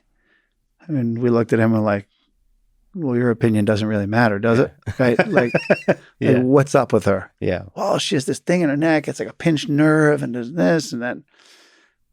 We talked. I said, is there a risk of her getting injured? Like, is this pain or is this risk that she's going to get injured and she's going to set her back like long time in her career? He says, no, she's not going to get injured. It's just a pinched nerve, a little pain she's going to have to deal with. I go, okay, well, can you fix the pain? Mm-hmm. He says, yeah, I can do this and that, and I can give her a shot and the pain will go away. I said, okay, then do that. Mm-hmm. And so Kayla comes up, she goes, didn't the trainer talk to you? I said, yeah, he talked to us. Well, he said I can't fight. I know, but we already talked to the trainer and I love it. He said, you're good to go. Yeah. She looked at us like, and then we had to talk to her and say, listen, you're not injured, you're in pain. Because we just came from a camp. I said, you're in pain, but here's the deal. We want you to fight this girl. We want you to go out there and beat this girl, period. I don't care. I want to know that you can beat this girl. This is why we came. This is our last hard tournament before the Olympic Games. This is what we want from you. And lo and behold, she understood. They gave her a quick shot. The rest of the world thought we were crazy making her compete. Yeah. And then she went out there. She fought. Didn't even know she was injured. No, you know what I mean? She just went out there. She fought the tournament. She beat the Japanese girl. She ended up going through the whole tournament. She took a gold medal. She won the event. Mm-hmm. That turned out to be a great confidence builder. And that kind of sets you up for all the chaos that can happen at the Olympic Games. And it tells you, if you can beat these girls when you're not 100% and you're not at your best, you're physically beat, mentally beat. Imagine what you're going to do when you're fresh. Well, when she was going to the Olympic Games, there's a lot. She had the mental game down. There wasn't a girl in that division that thought they could beat Kayla going into those games. Yeah. Not a one. They just looked at her and went, no, not happening. Yeah. It's great. I mean, she's a great Olympic champion, 2-time Olympic champion. But there is something that she's commented on, which is she's suffered or went through depression after winning her second Olympic gold. Why do you think this happens? You often hear stories of great champions becoming depressed after the Olympics. There's a lack of purpose afterwards, right? Because you've done in life what you set out to do. You've had a goal every day you woke up. You knew what your purpose was. You knew what your day looked like. You knew why you were doing that. And all of a sudden you won and you got all the fame and you're all happy but then you wake up and you go, now what? I don't have a next. And also because there was nothing for her, there was no path set out for Kayla that said, okay, you're going to become an ambassador, a global ambassador of judo. The IJF is going to help pay a salary. The USA Judo is going to give you a salary. Here's what we want you to go teach children. We want you to go be an ambassador for women. We're going to fly you around and whatever it is. We're going to give you a job and here's what you're going to do, if you'd like to take it. There was nothing for her. Like, I remember doing the interview at the Olympics with her and they said, are you going to compete in the next Olympics? And I said, no. Like, why? She already 2-time gold medalist. What does 3-time gold medalist do for her? Nothing, right? Doesn't motivate her to do it again. They said, are you doing MMA? I said, no. Why would she do MMA? That's ridiculous. Like, she doesn't need MMA. She should be able to make a living off of what she's accomplished in this sport for the rest of her life. Yes. But what happens is, and what most people don't understand is, once you say I'm retired, I'm no longer competing in the sport of judo, you don't get a salary from USA Judo anymore, which she was getting. I think she got like $72,000 a year from USA Judo at the time. You don't get a stipend from the Olympic Committee anymore. Goes away. your sponsor, like the New York Athletic Club, was a great sponsor for her for all those years. In fact, she could have never been the athlete she became without the support of the NYC. Because I talked to them when she was 15. I said, hey, I got a girl that's really good. Someday, like if you invest in her now, I promise you she'll pay back for you. Mm-hmm. And I remember the day she won the Olympic gold, I called the guy up. I said, hey, I told you. But they can no longer give you stipends because you're not competing and representing them anymore. So that goes away. All of your sponsorships and all of your money that you would make from your TV commercials or whatever, that didn't happen for her after the Olympics because judo's a obscure sport, right? So she didn't have any opportunities for that. At the end of the day, she has no revenue coming in. Mm-hmm. How do you live? You get a bonus of $25,000 from the Olympic Committee or whatever for winning a gold. But aside from that, you're not going to live on that money. So no purpose, no goal, right? What am I going to wake up and do tomorrow? I don't know. So she has no direction. And at the same time, she has no money coming in. So everything shuts off. So now it's like, where do you turn? What do you do? And that leads to being depressed because, even though I've accomplished all this stuff, I'm kind of lost in life. Like, what's next for me? And I guess you just have to ride that out because when you're a great human being, a great champion, life has a way of helping you find a way. Right. I mean, she's in mixed martial arts now, but she has a lot of stuff going on. Right. Well, her kids, she adopted her sister's kids. So she's their legal guardian now. So that is her purpose, right? Raising these kids and making them part of her family. And she's fortunate enough that she has enough money that she can do that and she can give them a good life, I'm going to ask you to start some trouble, but I heard that she said somewhere that she can beat Khabib Nurmagomedov in judo. What do you think? To be honest with you, I mean, I don't know what level of judoka. Yeah, I don't know. I don't know what level he is. But I do know that that Russian system respects judo immensely. What I will tell you is this. I trained with Kayla, and I was an Olympic medalist and a world champion in judo. And granted, I was older when I trained with her. But you have to go as a man. You have to go 100% or she will smash you as a man. And I could tell you that if Khabib doesn't do a lot of just judo, doesn't gripping and doesn't understand, like if he can throw, that's one thing. But if he doesn't really understand judo at a high level, she will throw him. She would beat him in a match. In a judo contest, not in a mixed martial arts contest, not in a wrestling contest, not in a submission contest, judo. In a pure judo match where he cannot grab legs and he has to grip up and just throw. I'd put my money on Kayla. Unless he's, if he could go place in the nationals in Russia, he would beat her. But if he's not at that level of judo, he's more like a brown belt or he's not a high level judo player, she will win. I saw her take some of our best juniors in this country, some of the guys that went and medaled in our senior nationals. I've seen her smash all of them in judo. Now, she's not going to do that to a Travis Stevens. She's not going to do that to a senior national champion, or an Olympian in our sport. But she will go toe to toe with every other male, black belts or not. Speaking of Khabib and Russia, Vladimir Putin, I don't know if you have heard of him. He's the president of Russia, but he's also a judoka. Yes. Have you gotten a chance to see him do judo? What do you think about his judo, if you were to analyze it? I'm actually really good friends with the Russian Federation. The guy in charge is Izio Gamba. He's an Italian. He's a mastermind behind their success of the 2012 and 2016 Olympic teams. 2020, he suffered from leukemia, blood cancer, so he wasn't part of their 2020 program, but he was part of 2012, 2016. That whole the Olympic team in 2012 came to our studio and lived here for a month in Boston. They went to school in Boston. I brought them to my house. They had 3 Olympic champions. 3 Olympic champions. Oh my God, what a team. They all came and lived here in Boston for a month. They wanted to be part of Experience America type program. So I've seen all of them with Putin in Russia at their national training center, working out with them and taking falls and doing judo with him. So, it's hard when you're older to move in judo. I mean, I was at a high level and I'm, now 51. Mm-hmm.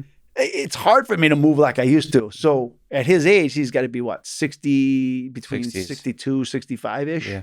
I mean, he moves really well for somebody that's that age, and probably hasn't done very much judo for the last however many years, right? So that tells you at one point, he had to be a really good judo player.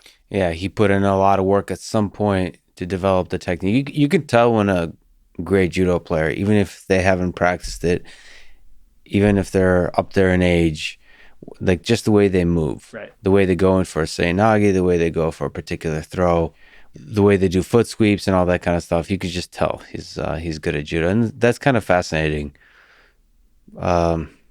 It's fascinating to see political leaders. I've gotten to interact with quite a few for whom judo was a formative experience in their life, and that's so interesting. That for a lot of people, judo played a big part in their life, early development. It's similar to like if you served in the military. There's just something about judo. It's as a martial art, it's not just the technique. So yes, there's something about gaining confidence through becoming aware of what like your body can do, the sort of the artistry and the skill of it, also the power, being able to dominate another human being with technique, but also like the the formality, the discipline of just honoring the tradition of it. So all of that mixed together somehow creates memories. It creates memories that kind of define you as a human being, and that you carry that forward throughout your life. And I've just been surprised to know how many powerful people internationally have, like in their heart, in their who they are, judo at the core of it. It makes you the human being that you are. It really does. Like it becomes a fabric of the people that stick with it, right? That stay with it, and it teaches you so many lessons. It's so memorable because of what you talked about, the tradition. Mm-hmm. But it's also, you grow with other people, and you learn from other people, and you experience things with other people. It's such a hands-on sport that it's very memorable, and people love it so much. Like right now at my dojo, we have like 4 generations. Like somebody that did judo with my dad, had a kid who trained with me, who loved, judo so much, had a kid. That kid was, now in his 20s, who did judo, and now has a kid who's 2 or 3 or 4 that's coming to my toddler program at my school. Like, we're talking 4 generations, and they all loved the experience so much and what it did for them in their lives that they wanted the next generation to also experience the same thing. This is a tricky question, but if people are interested in judo and want to start learning it, in the United States, there's thousands of jiu-jitsu schools, for example. Is there advice you can give to people interested in judo, or maybe to jiu-jitsu gym owners? Like how do you get judo as part of your life in America? Well, I mean, if you're fortunate to live near another dojo, right, a place that has judo locally, then that's your best opportunity to learn, is to go learn from another school.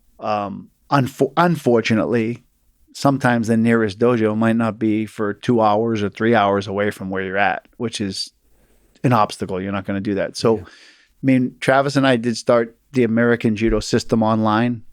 It's at usajudo.com. Mm-hmm. And we've broken down every single judo technique to the very, very basic elements of just movement. So we teach every technique of how you do it mechanically with just your feet, then how you incorporate your hands and your feet together, how you do it in all directions, moving forward, sideways, backwards, how to then introduce a partner into the movement, how to do basic uchikomi or repetitions with a partner, then moving with a partner, then how to throw your opponent static, how to throw your opponent. So basically from the very foundation of the movement all the way to the most advanced level, we've documented this through separate videos. And we've taken now, I think, 12 to 15 of standing techniques combined with a whole bunch of groundwork techniques. And our goal is just to continue to build this platform out so that anybody, anywhere can learn online. and can ask questions. We have a live training class every couple weeks. Every 2 weeks, he or I answer questions online for our members. Ideally, what we'd like to do is have a standing curriculum for jiu-jitsu instructors that want to learn and become black belts in judo. These are the techniques you need to know. This is how many reps you need to do. This is how efficient you need to get at those techniques to become certified as an instructor or become a black belt. And eventually have an online promotion system where anybody, anywhere can just submit videos and show us that they can do those techniques. And obviously we'll have people review them. And this is a dream and a vision, but we've already started the platform. We're about to do a collaborative effort with USA Judo, where all of their members will start to get access to this platform as well. Mm-hmm. And if we can get that influx of money and people on the platform, it'll allow us to hire and grow it faster. So you also want to do like certification there. It's not just instruction. Correct. That would be amazing. Yeah. I mean, for me personally, I'm mostly in Austin, Texas now. Right. And there's a few judo schools, but it's not really. Right. There's not. And it's just one of those cities that doesn't quite have, there's a few, it's basically just like a few random judo people that kind of gather together a couple of times a week. But it's not a system, a dojo, an instructor, or integrated into a jiu-jitsu school or not. The problem with most judo dojos right now is that most of them cater towards the competitive side. Mm-hmm. Also, a lot of them do it recreationally, meaning this isn't how they make a living. So they're there 3 nights a week, or they're there 5. Even if they're there 5 nights a week, it's still only one junior class and one senior class, and that's it. And it's one size fits all. Doesn't matter what level you're at, it's one size fits all. So you can't get out of the training what you're looking to get out of the training. It's whatever the instructor's teaching, and you can't learn because it's not at the appropriate level for you. And usually you're pushed into doing randori, where you have no choice but to do the randori part of the training. So it's a challenge to go learn. And then a lot of times the schools are old school, so they go make you do falls for a half hour. They make you do things. Maybe you're a jiu-jitsu person who knows how to fall already, but you haven't proven it to the judo instructor, and they don't break the norm and say you still have to fall for 6 months, which turns a lot of people away as well. So it's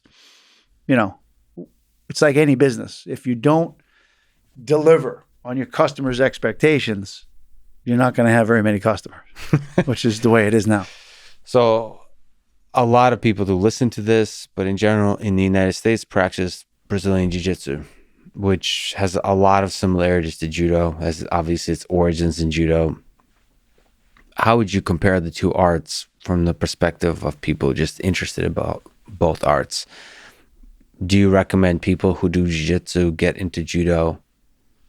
How can it enrich their jiu-jitsu? How do you compare the two arts, the actual practice of it, and why it might be useful to you?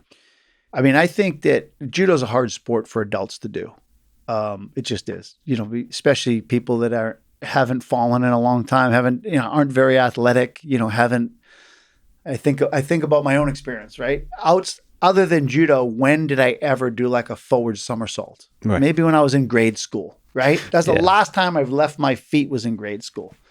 Most people haven't got off of a chair or a couch. They spend 8 to 10 hours a day either working behind a computer or sitting on their couch watching TV, right? And they're not that athletic. Mm-hmm. And they haven't done anything athletic at least probably since high school. Yeah. Right? That's their last athletic endeavor, most of them. So you're talking about as an adult that's 35 or 40 wanting to start a sport. Judo's a really hard sport to start, especially in today's dojos that don't have a recreational adult program. Mm-hmm. Or, when it's one size fits all, it's hard. So for those people, jiu-jitsu makes a heck of a lot of sense. Good self-defense. It's cerebral, where you got to use your brain. You're a smaller person. You have to use technique. It teaches all the same things as judo, but it's a safe way to do it. Mm-hmm. And because of the validation it has with the UFC and MMA today, right? Everybody knows jiu-jitsu. So now they can be part of mainstream society and talk intelligently about what they see on television or what's going on ESPN today, right? They have some knowledge. So they have an identity. Mm-hmm. And also there's a good culture in jiu-jitsu where it's becoming a family. The dojo is the family place. You go to feel good, you go to see your friends, you go to get fit, and you have a good time, right? So it makes a lot of sense why it's growing.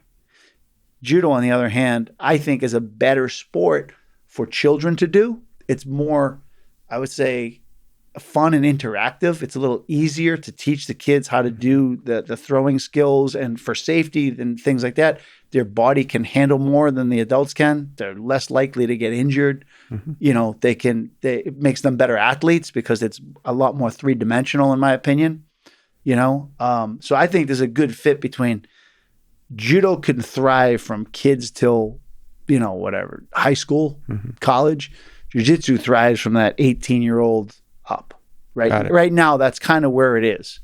So as a dojo, you have to kind of focus on the teens and the college, like early 20s, that kind of. Or you need to have, if you're going to be a successful judo dojo, you have to have that recreational, fundamental adult program in your school where people actually come to judo, learn the moves, but aren't pushed into randori training and pushed into things where they're uncomfortable and they can't control the situation because there's too many unknowns. You got an education at Browns. You're somebody who's amazing because as an Olympian and an Olympic coach, you've always emphasized kind of balance and education, all of that side of life. So developing your brain too. So you are an Olympic medalist, a coach of Olympic medalists. You're a business owner, so successful in all these domains. So I have to ask, what advice would you give to young people today, high school, judo age, high school, college, undergrad, how to be successful in their career or just in life in general, how to live a life they can be proud of? I think you have to be true to yourself. You have to decide what it is you really want to do with your life. And it's hard because when I grew up, I didn't know I was going to be successful. When I was young, I didn't know I was going to be an Olympic medalist. Yeah. I certainly did envision myself owning a couple of companies that makes their living exclusively from martial arts or judo, because that wasn't really an opportunity when I was a kid, but I've created that opportunity. I would just say that, pick something that you're passionate about. I was stuck in a career before where I wasn't passionate about it. And it was my wife who said, Jimmy, if you can figure out how to make your living exclusively from martial arts, where your brain and your heart and your passion is all towards one thing that you really like, then you'll be successful. And I left the job. I had 3 kids. I was working for monster.com. I was in internet marketing, and I was working for that company. Great company, nothing wrong with the company. But sitting behind the desk from 8 till 5, and then I get to go to judo from 6 till 9 at night. My whole day is tied up doing something that I'm really not passionate about. She said, if you can figure out how to make money from your dojo and other things judo related, then I think you'll be successful. And so she's the one that my wife, Marie, gave me that advice. And I would give that to others. Find something that you love doing where it doesn't feel like work, something you're passionate about. And if the opportunity doesn't exist, how to make money on it, you can create the opportunity. Be resourceful, figure it out. Don't let anybody tell you can't do it. Right? I didn't know that I could have a 200-person judo school that only taught judo, because that really didn't exist in this country.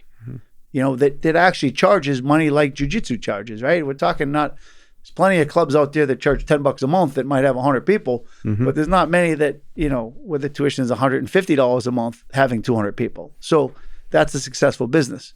But it wasn't done before. But be passionate about it. Understand you're going to fail. Understand you're going to get knocked down, beat up, right? There's going to be dark days, but you got to persevere. You got to believe in yourself. You got to have a plan. You have to be willing to learn from other people.